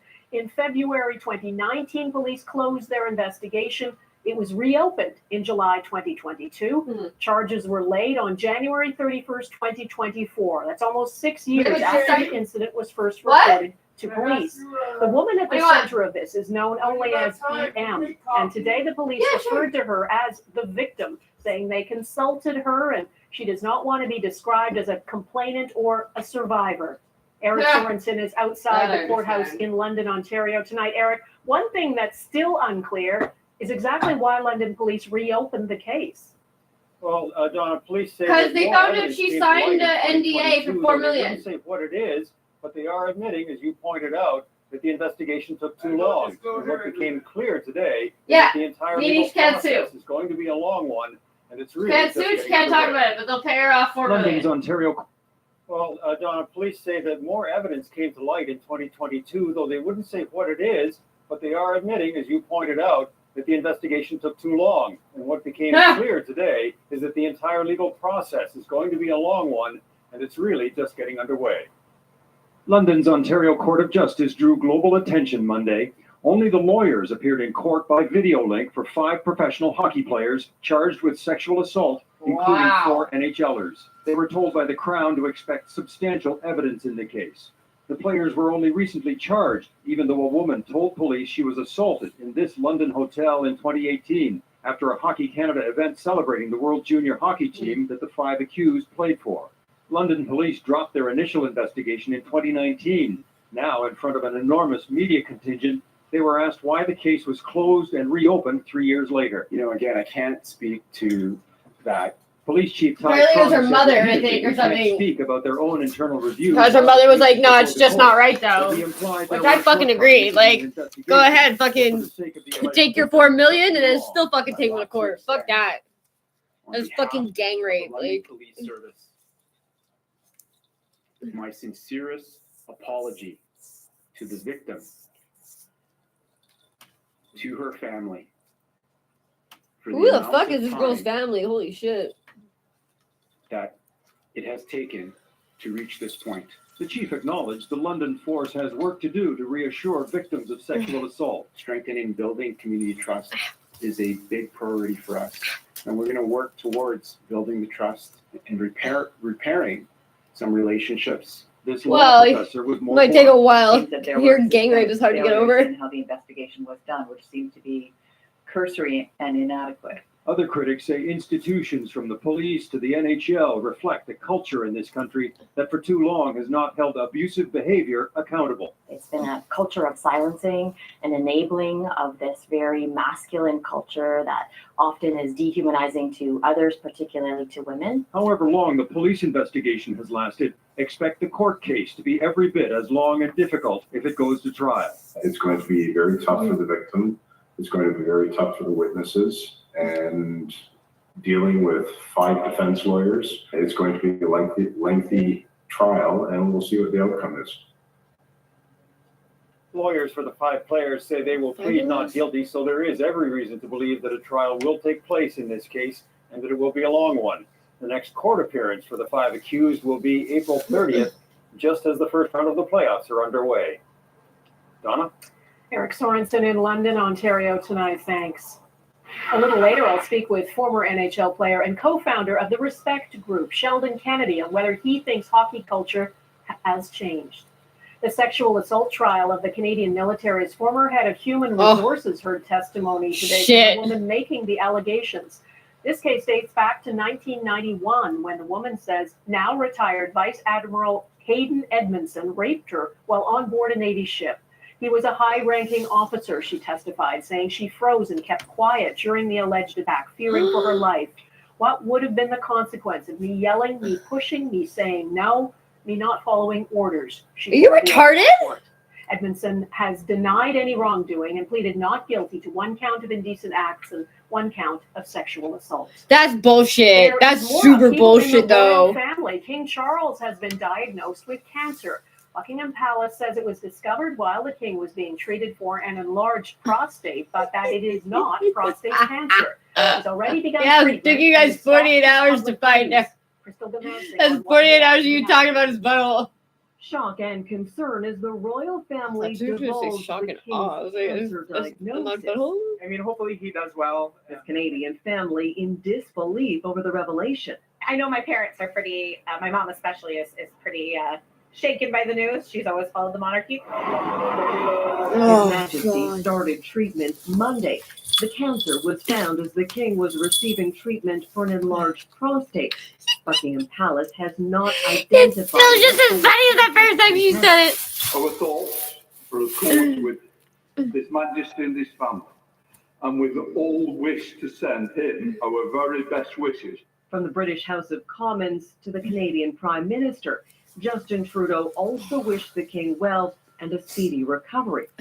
British media Yeah, well, outlets you said report nothing Prince about the Harry will sexual assault travel cases from the going US on. to visit his father. King Charles, according to the palace statement, remains wholly positive about his treatment.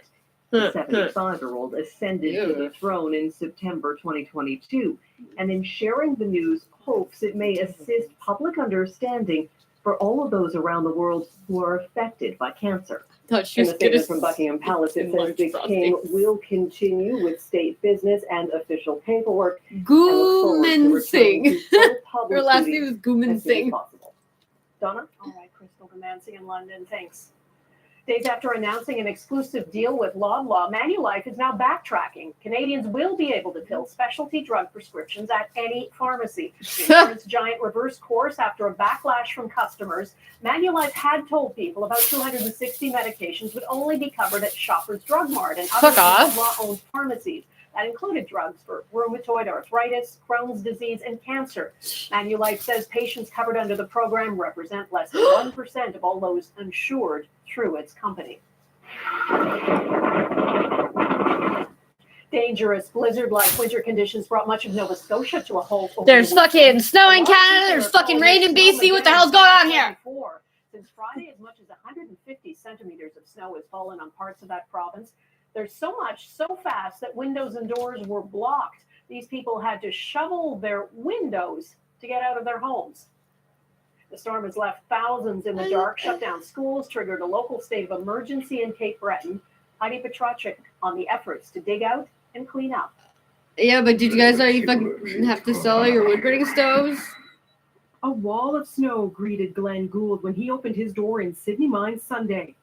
The snow just kept coming and coming and coming, and it was like Canada. 2-3 days of nonstop snow. The front door blocked, the windows. Glace Bay. That's how it resident used to be Pam every year when Leader's we home were is barely kids. visible in this photo. as That's snow from hilarious. her roof slid off. I don't know how many people at this point can't get out of their doors. Okay, that or one was bad. windows. This time lapse shows just how the snow piled up, knocking out power to thousands throughout the province and creating dangerous conditions. I even heard about a vehicle that was abandoned, left on the road, covered in snow, and the plow hit it. So it was becoming a real hazard. The Cape Breton Regional Municipality declared a local state of emergency Sunday and asked the Nova Scotia government for extra plow power. The province is moving equipment from other parts of the province to the areas that are in most of need. And Ottawa is now putting up resources too. The Parks Canada equipment that it all is actually, I was told, not too far away. Over in Quebec, it is plus 10 and sunny. Summary states anywhere from 33 to 52 centimeters of snow fell, creating drifts like this.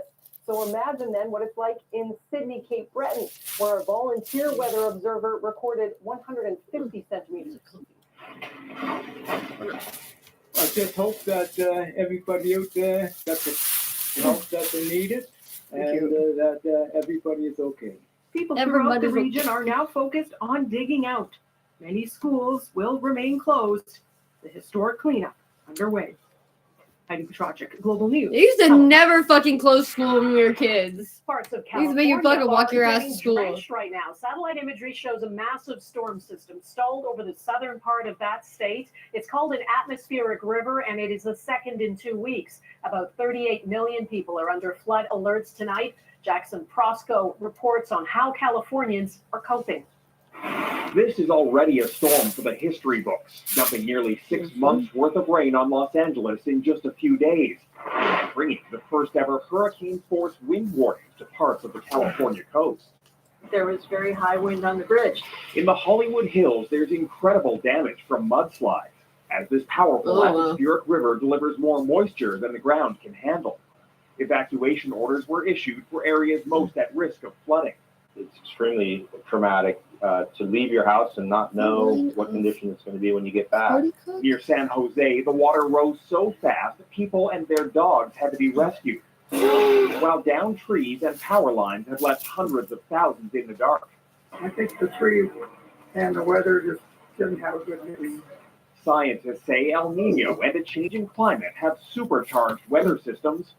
This is very rare and unusual and a strong signal of a very high risk of significant flash flooding. And with more rain in the forecast, officials warn of a potentially life-threatening situation for the next several days.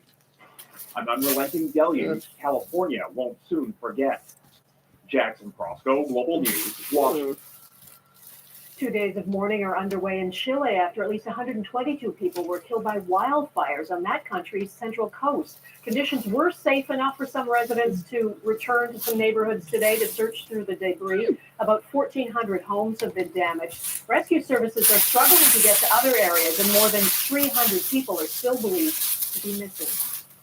A plea for aid coming up, what Canada is intending to destroy that Ukraine would like in its arsenal. Ready? One of the best action movies ever made. It's streaming on Paramount Plus. Mission Impossible: Dead Reckoning, PG-13.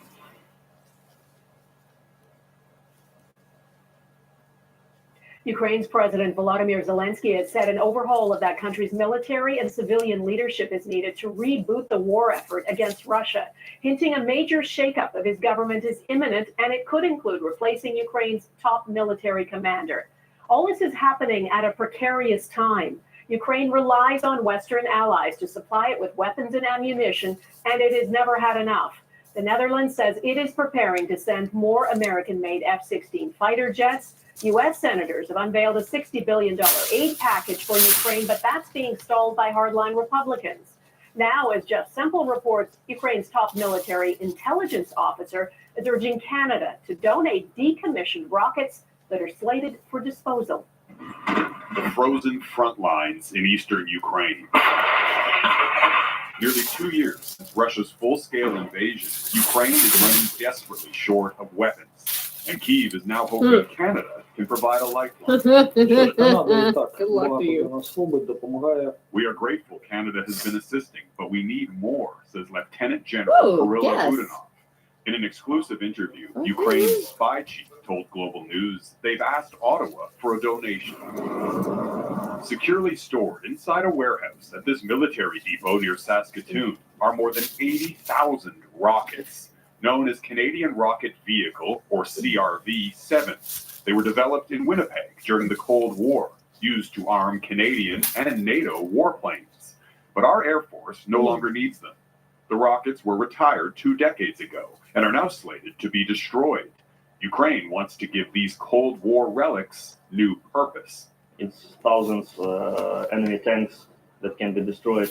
This Ukrainian Special Forces member. Oh yeah, your face is fucking blacked out. Of course, surprise. Capable of firing the CRV-7. At least when people are honest and they fucking have to hide their face. Saskatchewan to inspect the rockets and handle the transport. For the general situation in Ukraine, it's Yeah. hard to find bullets It's and so stuff. soft. Yeah. We're asking It's for got the spare kids something on that it. you don't need. Something that you will never use. But several months since making the request, they're still waiting for an answer. The federal government has signed a contract with a company to safely dispose of the rockets, and Canadian officials also cited safety concerns. In a statement, the defense minister said, "We are pursuing testing to ensure that this equipment is operationally effective and safe to transport to Ukraine before any potential donation." Several weapons experts told Global News that if stored properly, the CRV-7 should be functional. Canada, you're in peacetime. You don't get to tell Ukraine what is or isn't a good risk. This Canadian advisor to Ukraine's military says if some of the rockets no longer work, the Ukrainians can still make use of the part. We need a lot of equipment, the general says. In this case, Canada can save taxpayers money by transferring this equipment to us. We hope it will be a win-win. Each day, Canada molds its decision, he says. More Ukrainians are dying. Jeff Semple, Global News, Toronto. Still ahead, I speak with Sheldon Kennedy, who knows about abusive culture within hockey and is working to change it.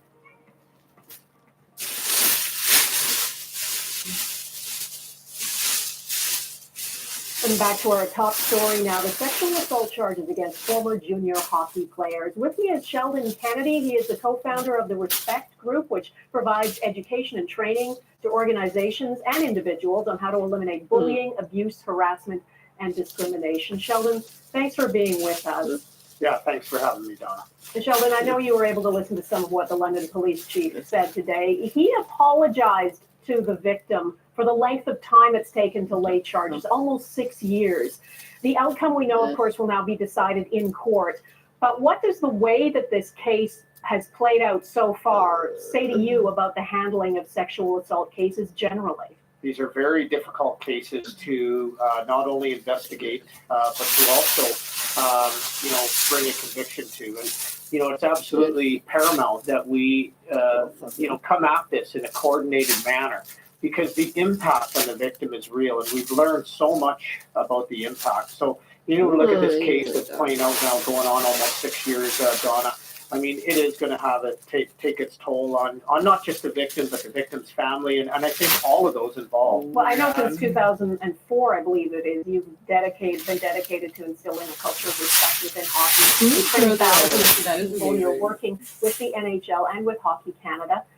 Are we there yet?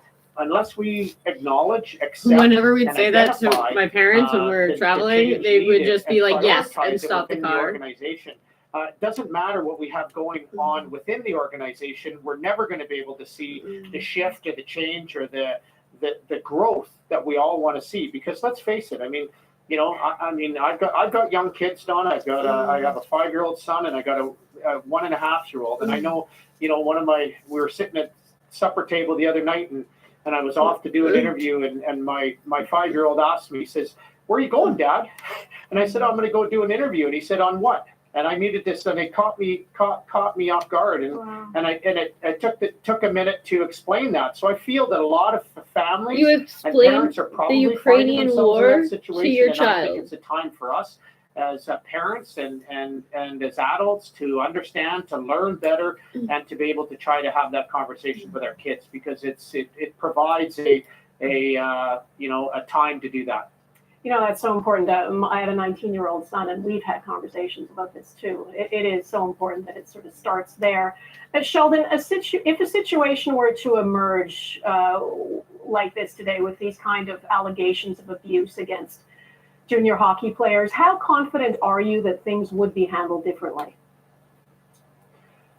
I'm confident, Donna. I think that there's been lessons learned the hard way.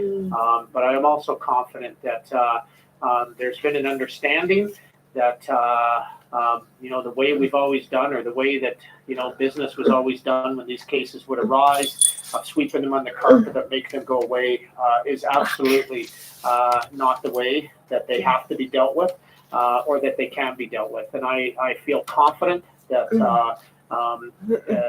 cases would not be handled in that way again here. All right, Sheldon Kennedy, thank you. I appreciate your work and your insight tonight. Thanks. Thank you, Donna.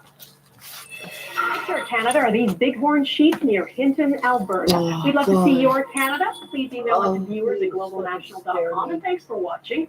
Hope to see you here again tomorrow. Bye-bye.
I couldn't get this one.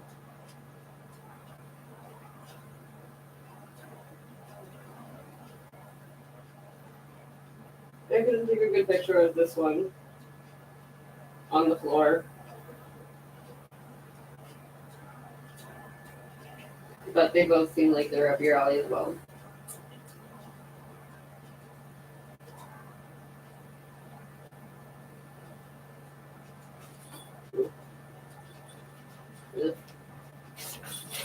Slowly.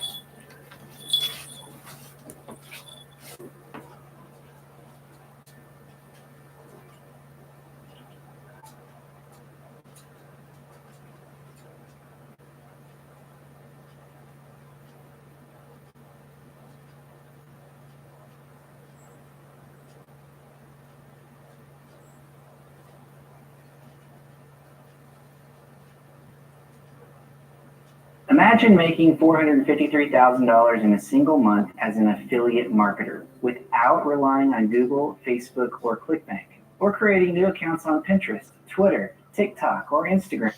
Canadian home price drop risks putting over $34 billion worth of loans underwater, and that is just the tip of the iceberg of what could happen as we're going to get into with these articles. So it's just kind of crazy. This housing bubble has been on steroids, as we know. So falling Canadian home prices and higher mortgage payments have eaten into the value of borrowers' investments or speculations, you could say.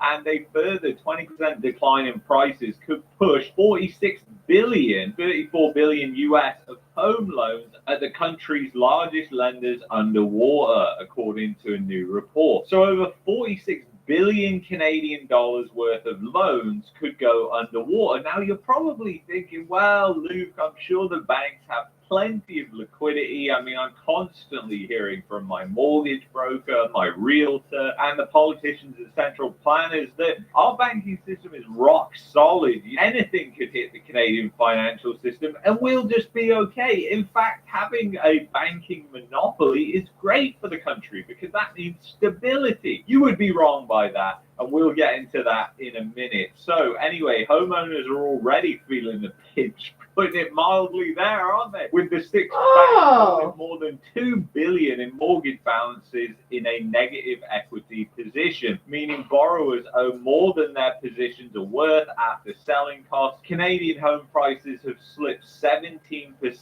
since their peak in March 2022. And just so you realize, guys, we're coming up on that, obviously, this year. It's going to be 2 years since the prices started declining. And one thing people don't factor in is the decline in their dollars. They don't factor that in at all. Of course, we've had rampant inflation in between. So in real terms, people are losing insane amounts of money. So in real terms, people are losing insane amounts of money. And this is definitely a crash cover-up. The real estate industry doesn't want to call it a crash. And once again, they're coming on trying to generate hysteria by misleading buyers in the early stages of the spring market. And who knows, we could see another bull trap, or we could see the start of the fear and capitulation.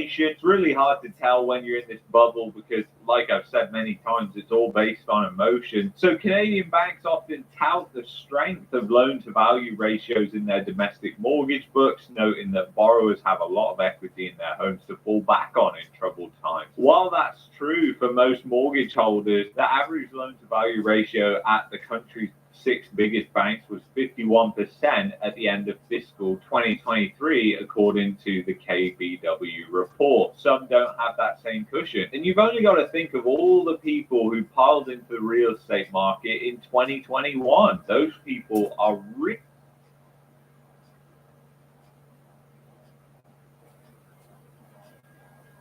Really?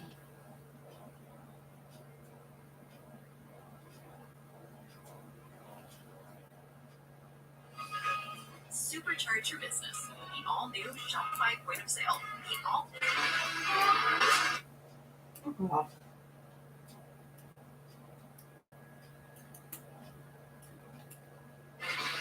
Keeping up with wildlife reefs. Releasing the fishers. And one that was found on this property, and another he's been nursing back to health. They're pretty, I wouldn't say a ghost of the woods, but there's something that you don't see a lot of. Really, pound for pound, probably one of the fiercest animals in the Maine woods. They can eat a variety of different things. They'll eat porcupines, squirrels, you know. They live in the trees.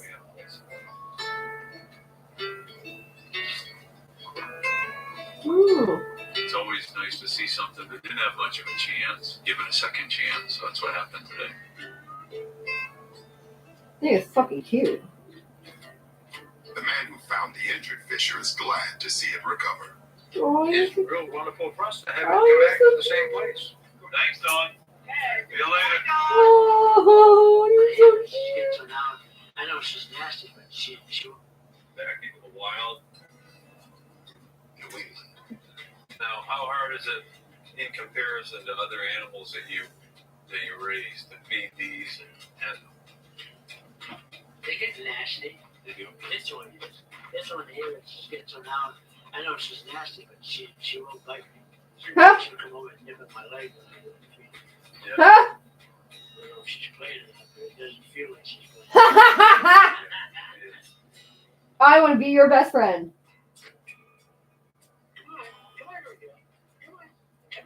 Right around the turn of the century, they started noticing that there was a lot of degradation in the forest. Forests were getting eaten. Forests were getting chewed up. They were chewing up their forests. So they looked around and found out that it was. You're not meant for this audience. The damage. You know what that was? Porcupines. The porcupine population had just gone out of control. Eating porcupines. But they won't go after them per se. They know they're very difficult to catch and eat. But one animal does. One animal loves porcupines. Any idea what that one is? A fisher cat. The fisher. Fishers will actively pursue and eat porcupines. And dogs, apparently. Like, he was trying to hunt my dog. Quills all over them. How do they get to them? Two things they've seen them do. They've seen them work them all the way up to the top of the tree and shake the tree until they fall out of the tree. That's a little more work than they really want to do. But if they find them on the ground, what they will do is, and does your porcupine do the little spin thing? Okay, that's spinning the porcupines do. What they're trying to do is they're trying to get their quills facing in your direction. Because they don't have quills on the face, they don't have quills on the belly. So those are the vulnerable areas. The porcupines will go up and stick their hands around a tree, put their face on it so that nothing can get to them. That's one way they defend themselves. They're out in the middle of an area, they're going to spin around. Well, fishers are real adept predators. And they will just circle that porcupine until they can reach in there, grab them by the head, and crush their skull. Oh! It's disgusting, but a very effective way to kill porcupines. And then they eat them. So what they found was, in these areas where the porcupine population had gone crazy, there were no fishers. Fishers had been all but trapped out in the lower 48. So there were no fishers. Forestry Service did was they started raising fishers. They introduced them to these areas.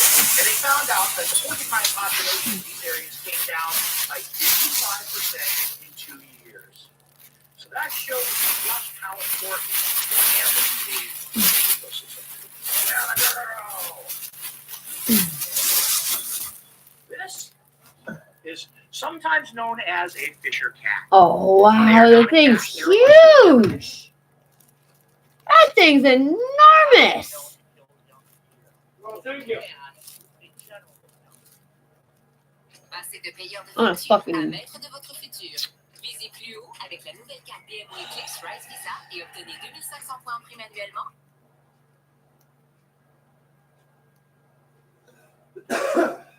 Right around the turn of the century. Okay. Good way to kill a porcupine. And then they eat. This is sometimes known as a fisher cat. They are not a cat. They're a mustelid. They're related to the skunks. Weasels, mink, otters, those things. Badgers. But these He are looks like a little really bear. predator. They are amazing to watch. If you ever, don't chew my ears up, if you ever get a chance That sounds like to a watch a fisher hurt. in the woods, you should spend the time. They don't miss a trick. So they are opportunistic. This, of course, unfortunately means He's chewing that they will him. eat your cat. Well, if I can show you her. He looks like my dog. Let me see your feet. See the feet on her? They look like they're way too big for her. There's a couple reasons for this. One, she needs those big claws to grab things and to climb trees. And two, we find this with pine martens too. Pine martens actually have a larger foot for the size of their body than a fisher does. You're The reason for cute that as is they tend to fuck. be living in higher elevations where there's more snowpack. And these are snowshoes for them. So they're going to use these snowshoes to get where they want. They are very adept swimmers. She is a very good swimmer. She can climb trees. She can chew ears. She is really something. And right now, again, she's in her winter coat, so she looks really nice. But this is one of the reasons that populations went down.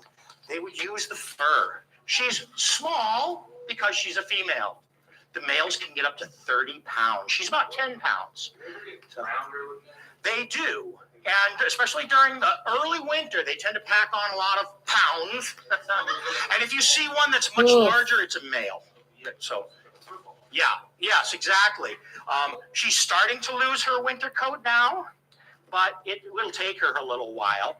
And you notice the chewing on her. Look at the teeth. And they have extremely powerful jaws. Oh, They I are see cousins that. to Wolverines. Wolverines can crush a moose's skull. Shut the front door. That's powerful. That is incredible. And a lot of this, if we were to look at the muscle structure in the head, we'd see this ability to bite down really hard, which means that they can kill larger animals. Small dogs and me. To kill young deer. So they can. Young deer. Generally. Yeah, no, something that could kill a fucking deer will definitely take my motherfucking ass out. So I spent a whole summer up north, and every time I was outside by myself at nighttime, there was these fucking things in the trees. And they make horrific noises. Really? What? No, they're fisher cats. That's what I thought. I thought it was a raccoon, but I know what a fucking raccoon sounds like. Like, I was like, that's not a fucking raccoon. That's something else. And you can hear them jumping from tree to tree, but it's pitch black because it's up north. That thing, it looks like a weasel. I encountered those on EPI. Yeah. Sleeping near a park, and that's all you could hear. Seriously, I left from where I was. So scared. Well, you can't even see them. They're just like up in the trees, and they're making terrifying noises. And apparently, they hunt at night, and they will kill your dog.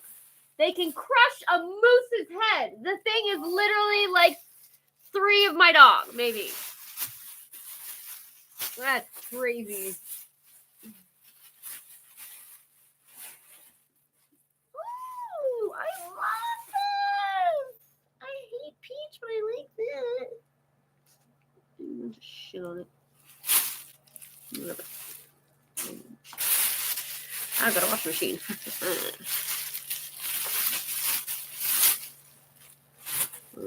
Nobody.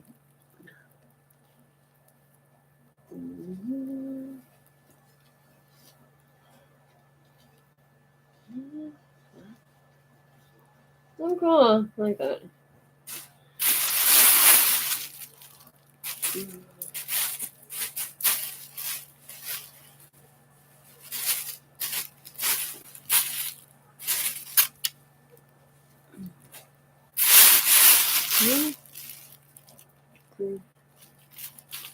Girlfriend.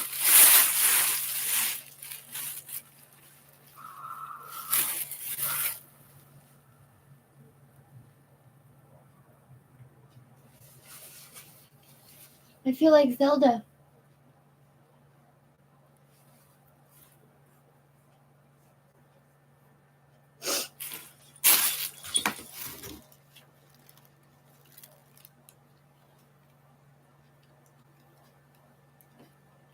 Long hair is communism.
Oh, this is exciting.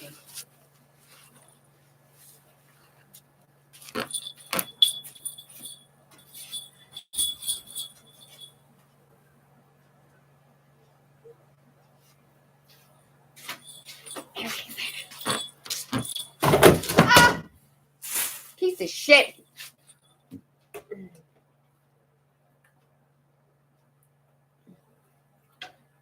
Cease a pit.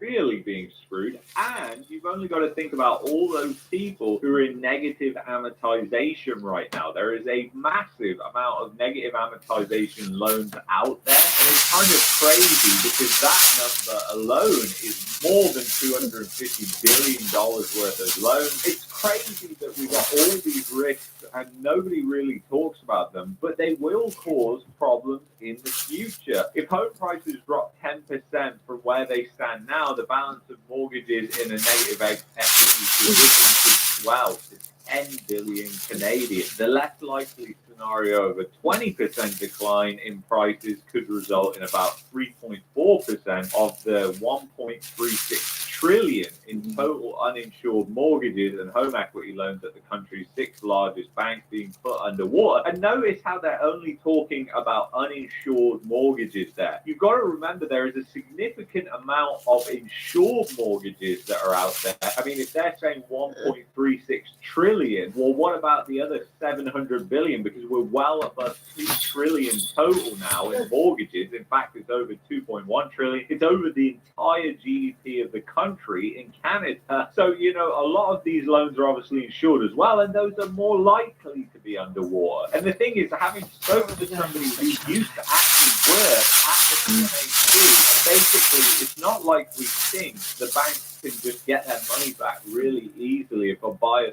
starts defaulting. It's actually way more complex than that. And if they don't do certain things within certain time frames, then they won't pay out at all. And that can be by letting the borrower essentially get away without paying, by allowing them not to pay. Like this Canadian mortgage charter that Freeland's touting kind of implies that she wants banks to do that. She wants them to just say, hey, don't pay your loan for now, even though you're obviously in distress. We'll just wait, and then hopefully you get better.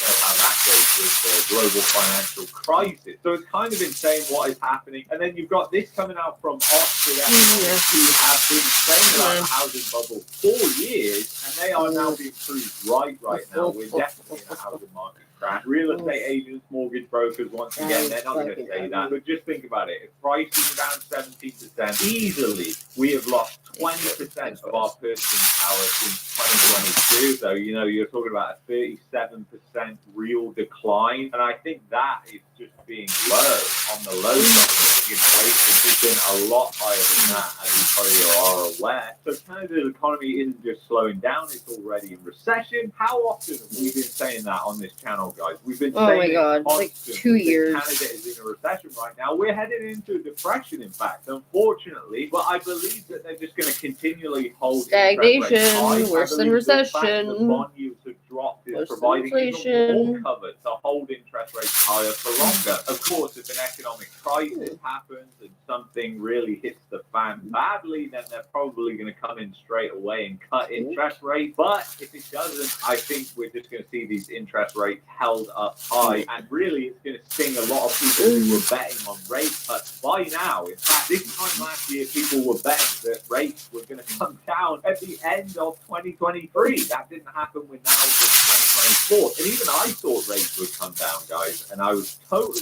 wrong on that. And now I'm kind of thinking, well, everybody's saying that rates are going to come down this year. So I'm thinking the likely scenario is probably the opposite of that. If they don't come down at all and do something that nobody's talking about, which is just staying the same, because people are either on one side of the boat or the other. They're going to raise rates more or they're going to put them down. So interesting. Anyway, Canada is already in recession. Hard landing is expected. No shit there. The firm is the latest to state Canada is already in a recession. They point to recently reported Q3 GDP, which showed a quarterly decline of 0.3%, minus 1.1% annualized. So the economy contracted 1.1% annualized. Just think about that. You know, that is crazy when you think that they are inflating these growth numbers with the wrong rate of inflation is the CPI that they're using. And then think about all the government spending. You know, we went through it last week about how that's more than 50% of GDP essentially now is government spending. So without that,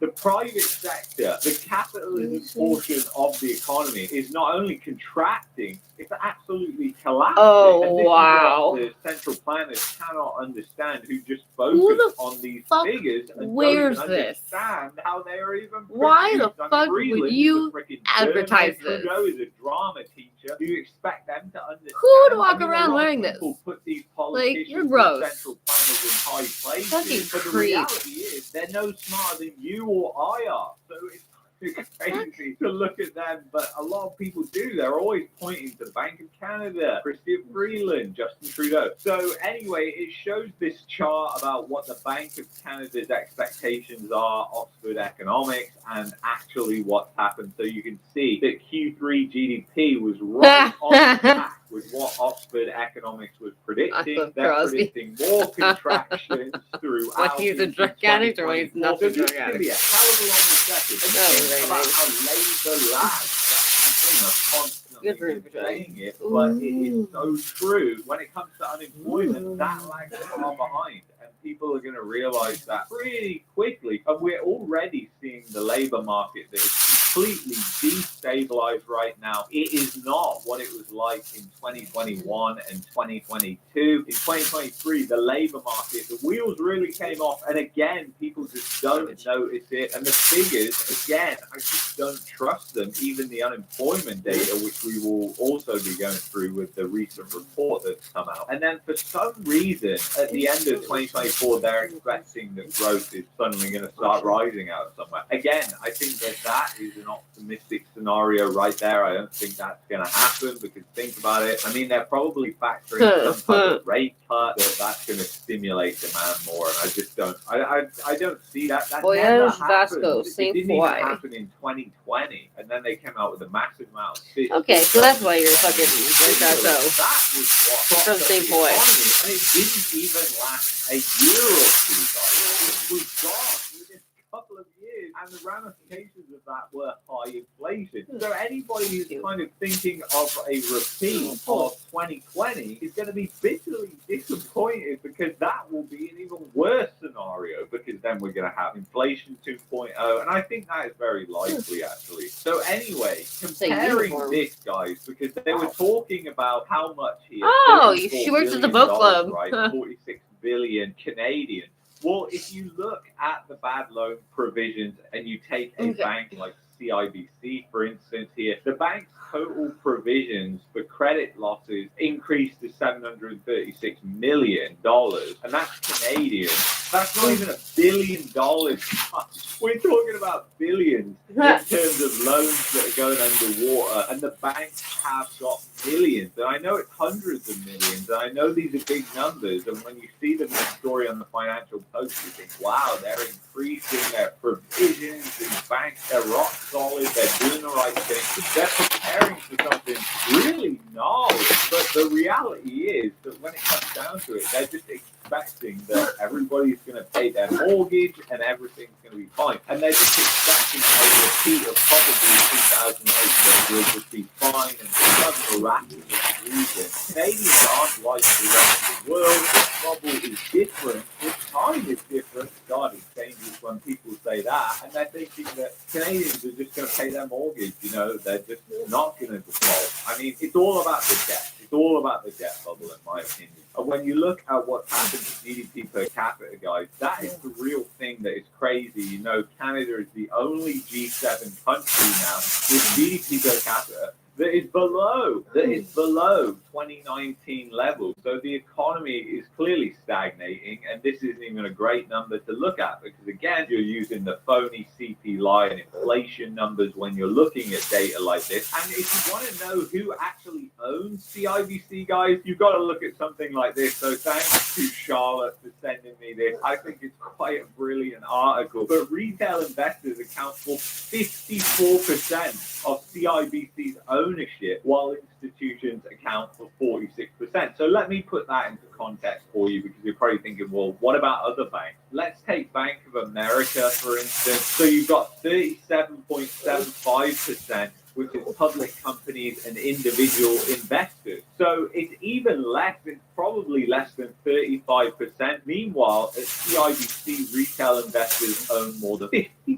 They own more than half of the bank. So when you're thinking about who owns these banks, it's mostly going to be retail investors that are caught holding the bag on this one. And doesn't that kind of show you the disconnect there between what institutions are thinking and what retail investors are thinking? And doesn't that kind of show you also who's propping up their stock price? It's unbelievable. And people are probably thinking these are solid dividends. They're not going to cut dividends. Everything's going to be fine. These banks are solid. Blah, blah, blah, blah, blah. I mean, I think some people believe that the monopoly is actually a good thing for the stability of the banking system. I think that is the polar opposite when you really think about it, because not only are these banks holding dodgy mortgages, they're holding dodgy commercial real estate loans, dodgy loans in China, all these other things like BMO and Scotiabank, for instance. So it's kind of crazy what is going on right now. We are in a recession, 150%, and we're heading into a depression. So prepare right now, get a plan together. That is actionable advice for anybody watching this video. Do you have a plan? If your business starts losing massive amounts of income,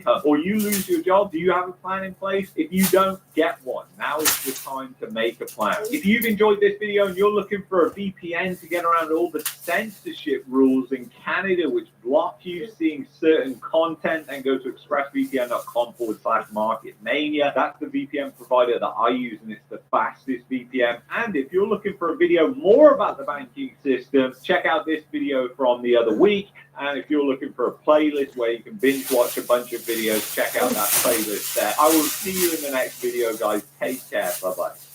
Bye-bye.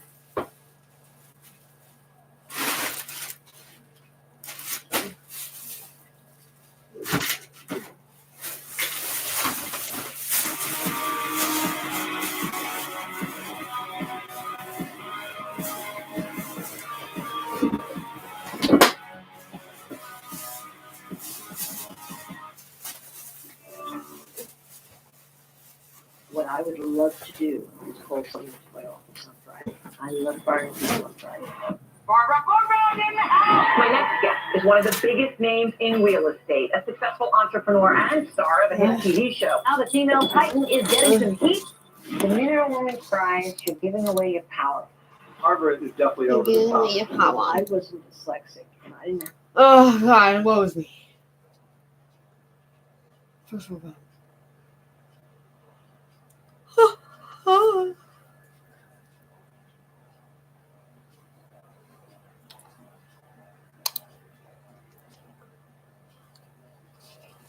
Oh, here we go, here we go, here we go, here.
on it.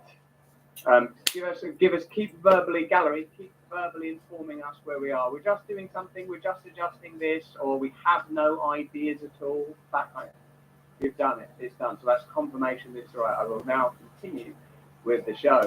If you're watching us on YouTube, the first 15 minutes will be available, but then we will flee to the free stream, that's the Rumble. We'll be talking about the Seems like everybody's recently having like a lot of fucking technical issues, quote unquote. Elon Musk and Tucker Axis, the relationship that could break the establishment, yes or no? Let me know in the chat, because this is the phenomenal position we find ourselves in. If Tucker Carlson interviews Vladimir Putin, Oh shit, I'm sorry. publishes that content on X, and if Putin says, hey, listen, if Ukraine don't join NATO, Want your special coffees or just regular coffee? we keep Crimea, the war's over. Who among you is going to fund that war, either financially or I'm literally through giving you blood, shit for me forgetting. maybe not even through just the blood of the children, because in the UK, kryptonite could be as high as 60. So again, we'll be talking about Tucker and Putin. Also, we'll be talking about the radical increases in heart disease. What's good? Coffee? Coffee? King Coffee? Charles having been diagnosed with cancer. Which That's is still very happening? process. I'm looking at that story now on my screen. Please on my screen. Like You know me. It's like, what do we know about King I Charles' feel that. cancer diagnosis? Obviously, we know very little, other than it's, of course, very Oh, what oh, sounds dear. too low, guys? I'm seeing a lot of sound too low. So whatever's that, why don't we turn that sound right up? Like if there's if there's a lever, raise the lever, maybe take it as high as possible. Let's start seeing people go, it sounds too loud in the chat. Let's keep going until we see that coming up. Sound low. Yeah, getting a lot of that. Thank you, guys. So one of the things that we've had consistent reports on in the UK is the high number of increased incidences of cancer in the UK as a result of missed appointments during the pandemic period. In fact, we have a cancer pandemic in this country. We have a heart disease pandemic in this country. We'll be talking about that in Here's the News. And also we have a censorship crisis. I want to say hello to those of you watching us in Rumble. I'm talking about Maven Mortgages and Chaos Rider and Eminem and Melissa Starchild and Paul M. Bailey. I want to say hey to all of you. If you're watching this on YouTube, remember the first 15 minutes is available there. But in order to speak freely at a time of universal censorship, we'll be exclusively broadcasting on Rumble in a matter of minutes. I want to say hello to our Awaken Wonder community like Cypher 2000. I want to say hello to McGinty and Granite Onion. Is this royal turbo cancer? Very interesting question. And of course, we're very sympathetic to anybody suffering from cancer, royal or otherwise. But there are a lot of questions to be answered about what's causing this new pandemic. Some people are saying that the cancer crisis in the UK is worse than the pandemic. Pretty extraordinary. And in a way, that gives you an insight into why people might be interested in global censorship. CNN, for example, the legacy media, the gatekeepers for your mind, the legacy media organization, along with groups like the BBC, who believe that they know better than you what content you will be able to consume. They know better than you what kind of morality you should practice, what kind of principles are valuable, what things you should believe in, what things you should receive, how your heart should be opened and how your mind should be closed. They are outraged that Tucker has gone to Russia. And isn't it the case these days that when the establishment don't like something, we open our minds instantly? Aha! The establishment, for some reason, are outraged that Tucker has gone to Russia. That means it's probably some kind of problem for them. And she bites a lot. There's no way we're ever releasing Gareth. He is remaining incarcerated in corduroy right there. We might get a glimpse of him. Okay, guys, let's have a look at how CNN are reporting on Tucker. And let me know. Well, in fact, we already asked you, and we'll show you the results of the poll in a second. We asked you, who's the biggest threat to America? Is it Vladimir Putin? Yeah. Is it Tucker Carlson? Or is it Joe Biden? Let's have a look at CNN's reporting on Tucker in Russia. They are furious, baby. A massive shakeup in Kyiv is coming as Putin is trying to court the MAGA GOP in the United States. In fact, one of the leaders of the MAGA GOP is in Moscow tonight. La la la la la, we're the mother effing MAGA GOP. Snoop Dogg! It's the man you see here with the MAGA leader, Donald Trump. He's not like a MAGA GOP figure. And look at the way that he is pictured here with Donald Trump. It's not a criminal. It's just probably at a golf event. Tucker Carlson, possibly there in Moscow to interview Putin. Definitely there as a Putin-supporting celebrity. Hello, my name is Tucker Carlson. I'm a Putin-supporting celebrity. That is the kind of propaganda that you used to get in the bad old days. Like, oh, you apologist, you conscientious objector, you're a traitor. That's outrageous to imagine. As RFK posted, to be interested in Vladimir Putin's perspective on an escalating global conflict is tantamount to treason. What an extraordinary perspective that is. Let's have a look at those poll results. Most of you think that Vladimir Putin is a significantly less of a threat to America than your own president. And when you see yet another example, these are various social media sites we posted it on. Universally, you believe Joe Biden is a real threat. It's when you see when you see Joe Biden sort of staggering through a sentence where he talks about January 6th, he talks about President Mitterrand of France or Germany, and they're like he can't remember when Mitterrand was prime minister or president or when it was. It's staggering. And isn't it that there's going to be debates now? We were like, or at least Trump is demanding a debate. Let's go back to that. Let's go back to that CNN. Do I press the number or the play button again? It's the number, right? Celebrity. Just listen to how Russian state media is breathlessly celebrating his visit. Independent journalist Tucker Carlson has flown to Russia from the... Ladies and gentlemen, it's Russian news, even intimidating. Welcome to Russian news. Sit up straight or I kill you. via Turkey to Vnukovo Airport. They're the very sort of country that you don't provoke into a war. This is their news. Hello, welcome to news. Concentrate. Tucker Carlson was at Bolshoi Belly. I kill you. He saw Spartacus Ballet at the Bolshoi Theater. Had lunch in a nice restaurant. Went the nice restaurant for a ride around town. Pleasant. Rode the subway. He charged his smartphone via USB port and connected to a fast and free Wi-Fi internet. In Russia, we have fantastic internet. Why in the West they say that we are inefficient? We have Sputnik. We send people into hyperspace. Russia, go Russia. Now, there's no question that Putin will have a perspective, but the idea that Putin is an expansionist, imperialist demon, and the West has no part to play in the escalation of this conflict, a conflict that you are funding, a conflict that, if recent reports are to be believed, you may get conscripted to fight in. This is 2024. This is 2024. There are robots, there are drones making deliveries from around. We all going to get old school Siegfried Sassoon style First World War conscription. What's next? Got any gum chum? American bases in the UK. This ain't the way you want to take it. This is the reason that the legacy media are terrified and quaking is because this could lead to populist uprising and rejection of their myth. Do you agree with me in the Awaken Wonder chat? I'm talking to the likes of you, Claude, and Kindred18. That's a childish name. You want to check that out. Let me know in the Rumble chat something funny too. The Russians are pretty excited about Tucker being there, but let me see a bit more of this CNN report because it's extraordinary. Notice that she keeps using words like breathless and where, we looked at that Joe Rogan clip a little earlier, like Joe Rogan saying that he would never vote Democrat again. He talks about the hysteria of what he terms the left in your country, the United States. And it's clear that the authoritarianism has reached fever pitch, that the idea of discourse, debate, disagreement, and conversation is being rejected out of hand. How do you feel about that in the Rumble chat? Do you think that your conversation is being shut down? He charged his phone. Although they're knowing the details about the fact that it was during USB port may give him reason to think twice about all of this. They're spying on you, and we'd never spy on you. I mean, there's no reason to suspect that the United States or the NSA are spying on you and stockpiling every single text message that's been sent since about 1999 and waiting for you to become a dissident to use it against you, or that the Five Eyes countries are exchanging information illegally in order to circumnavigate laws in domestic nations and continue to spy on their citizens.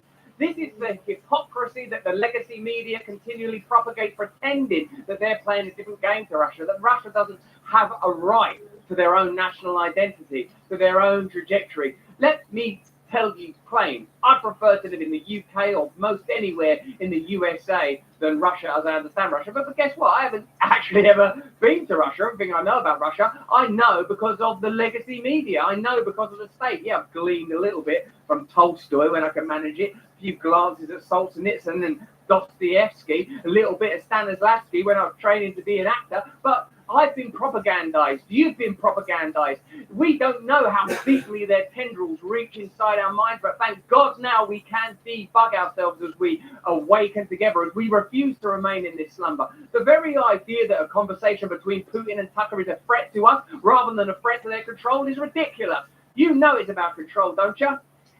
Look at them talking about him like a celebrity. Everything he does on camera. Dare they talk about Tucker as a celebrity? I should be a celebrity. Look at my hair. Look at this backdrop. As I remember when that dude on CNN, who's the guy that speaks like that? Stelter, Brian Stelter, we'd be angry that that Joe Rogan was successful. Joe Rogan actually doesn't wear a tie, and I actually went to a school, and I don't think it's right that Joe Rogan should be allowed to market horse paste on Spotify while I'm sat here with an unnaturally shiny forehead. There's no justice. There is no justice. Breathlessly repeated. Now, it is unclear if an interview between Putin and Carlson will take place, but if it does, it gives Putin a chance to sit down with a big supporter. It might be worth asking yourself, this is getting pretty serious. What is this really about? Why do I hate Putin so much? Has Putin ever called me a racist? Has he threatened to get me fired for disagreeing with him? Does he eat dogs? These are fair questions, and the answer to all of them is no. Vladimir Putin didn't do any of that. He didn't eat dogs. Now, listen, this is an extraordinary piece of content from the legacy media. Check this out. I remember watching that clip. I was standing in Ukraine 48 hours before the war began there. I was in Ukraine doing what I'm supposed to do, reducing and simplifying a very complex conflict.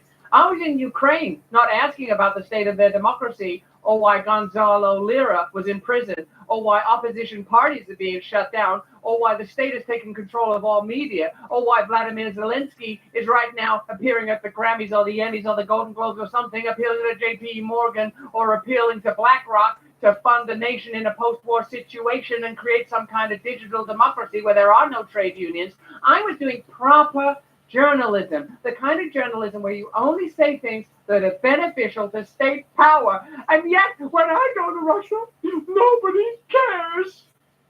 Well, Carlson then stood by Putin consistently all the way through. And that is why he can go to Moscow now without any fear of being summarily imprisoned. Weird thing to say, isn't it? Like, that should be the threat. You should summarily imprison him. Russia is the sort of place they summarily imprison people. That's not... We have to have open conversations about this. What they're terrified of is, oh no, Putin is going to appear in a mass-viewed piece of content where people are going to have the opportunity to assess for themselves whether or not our interests are aligned with the interests of the establishment. And what we're going to discover, spoiler alert, is that our interests do not align with the interests of the powerful. Think of the pandemic era. Did your interests align with the interests of the powerful? Or were they at odds? What happened to your business? What happened to your family? What happened to your cancer treatment or your heart treatment or your diabetes treatment? What happened to your freedom? Turns out it was extremely beneficial to some very powerful interests. It was the biggest wealth transfer in history. That's economics and mathematics. That's not conspiracy theory. That's conspiracy fact. He's a hero. This was Putin's mouthpiece in the United States. Somebody, again, with the Russia guy. Now, here's the news. Donald Trump's getting peed on, and Tucker Carlson is the mouthpiece. They are kind of like a human centipede. One's a mouth, one's a butthole, and they're all in a glory chain of Russian propaganda. who had turned a blind eye to the atrocities committed by Putin because they were happening far away. Once vibrant towns turned to ruins, mass graves with dozens of bodies. Well, it's terrible, and what you might argue is that a diplomatic solution ought to be elevated to the very forefront of the conversation. And indeed, if it is true that Boris Johnson, Prime Minister of the UK, went to Ukraine to scupper a treaty that had already been signed by Zelensky and Putin in order to perpetuate this unnecessary war, then that is the story that we should be reporting on, isn't it? Of course it's terrible that Ukrainian people are dying. Of course it's terrible that Ukrainian cities are being decimated. Of course it's ridiculous and absurd that men in their 50s now, which is dangerously close to the sort of age that I'm approaching, I could end up getting conscripted. This is starting to be not at all hypothetical, right? It's starting to be like a serious problem. It's a problem for you, it's a problem for me, it's a problem for them when you start to get access to the truth of the conversation. I'm not naive. I know that Vladimir Putin is likely a tyrant. It is quite possible, likely even, that their invasion of Ukraine is criminal. Indeed, all war is criminal. The death of children, the annihilation of cities. The problem is that these practices are commonplace in the interest of globalist American expansionism. Would you agree? Would you agree? I mean, isn't it ridiculous that Russia today is not allowed on YouTube? It's banned. That's propaganda. At least they know who Tucker Carlson is, so they're clearly getting Fox News or X or something. Key suburbs, a theater full of innocent women and children sheltering, bombed, despite the giant world's children written on the roof. More than 200,000 Ukrainian soldiers killed or injured. And tonight, Putin is trying to seize on the fact that Zelensky's military appears to be in turmoil, capitalizing on a moment of intense American political dysfunction and intensifying. Oh my God, it's terrifying. Hey, listen, you guys over on YouTube, we're going to leave you right now as we depart to the free stream this Rumble. Let's start that countdown right away.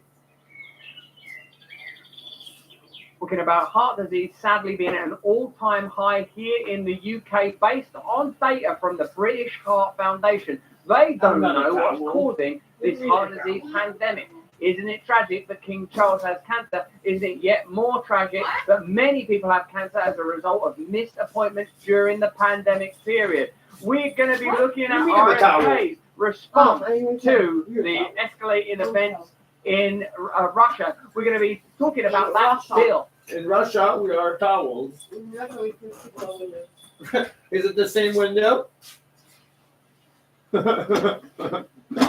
They fell from the same window? My favorite is when he makes a really fucked up joke, and then he like laughs with himself, and then the person who's with it, they're like, ha ha ha.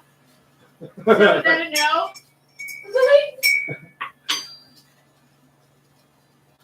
At least it didn't jump out the same window. What was the joke?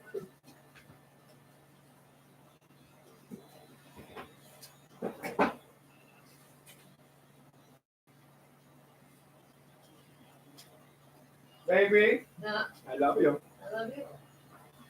Yes. Thank you for coffee. Oh, huh?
Your bath is ready, by the way.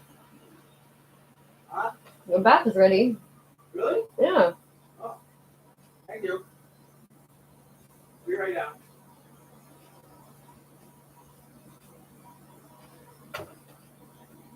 Mm.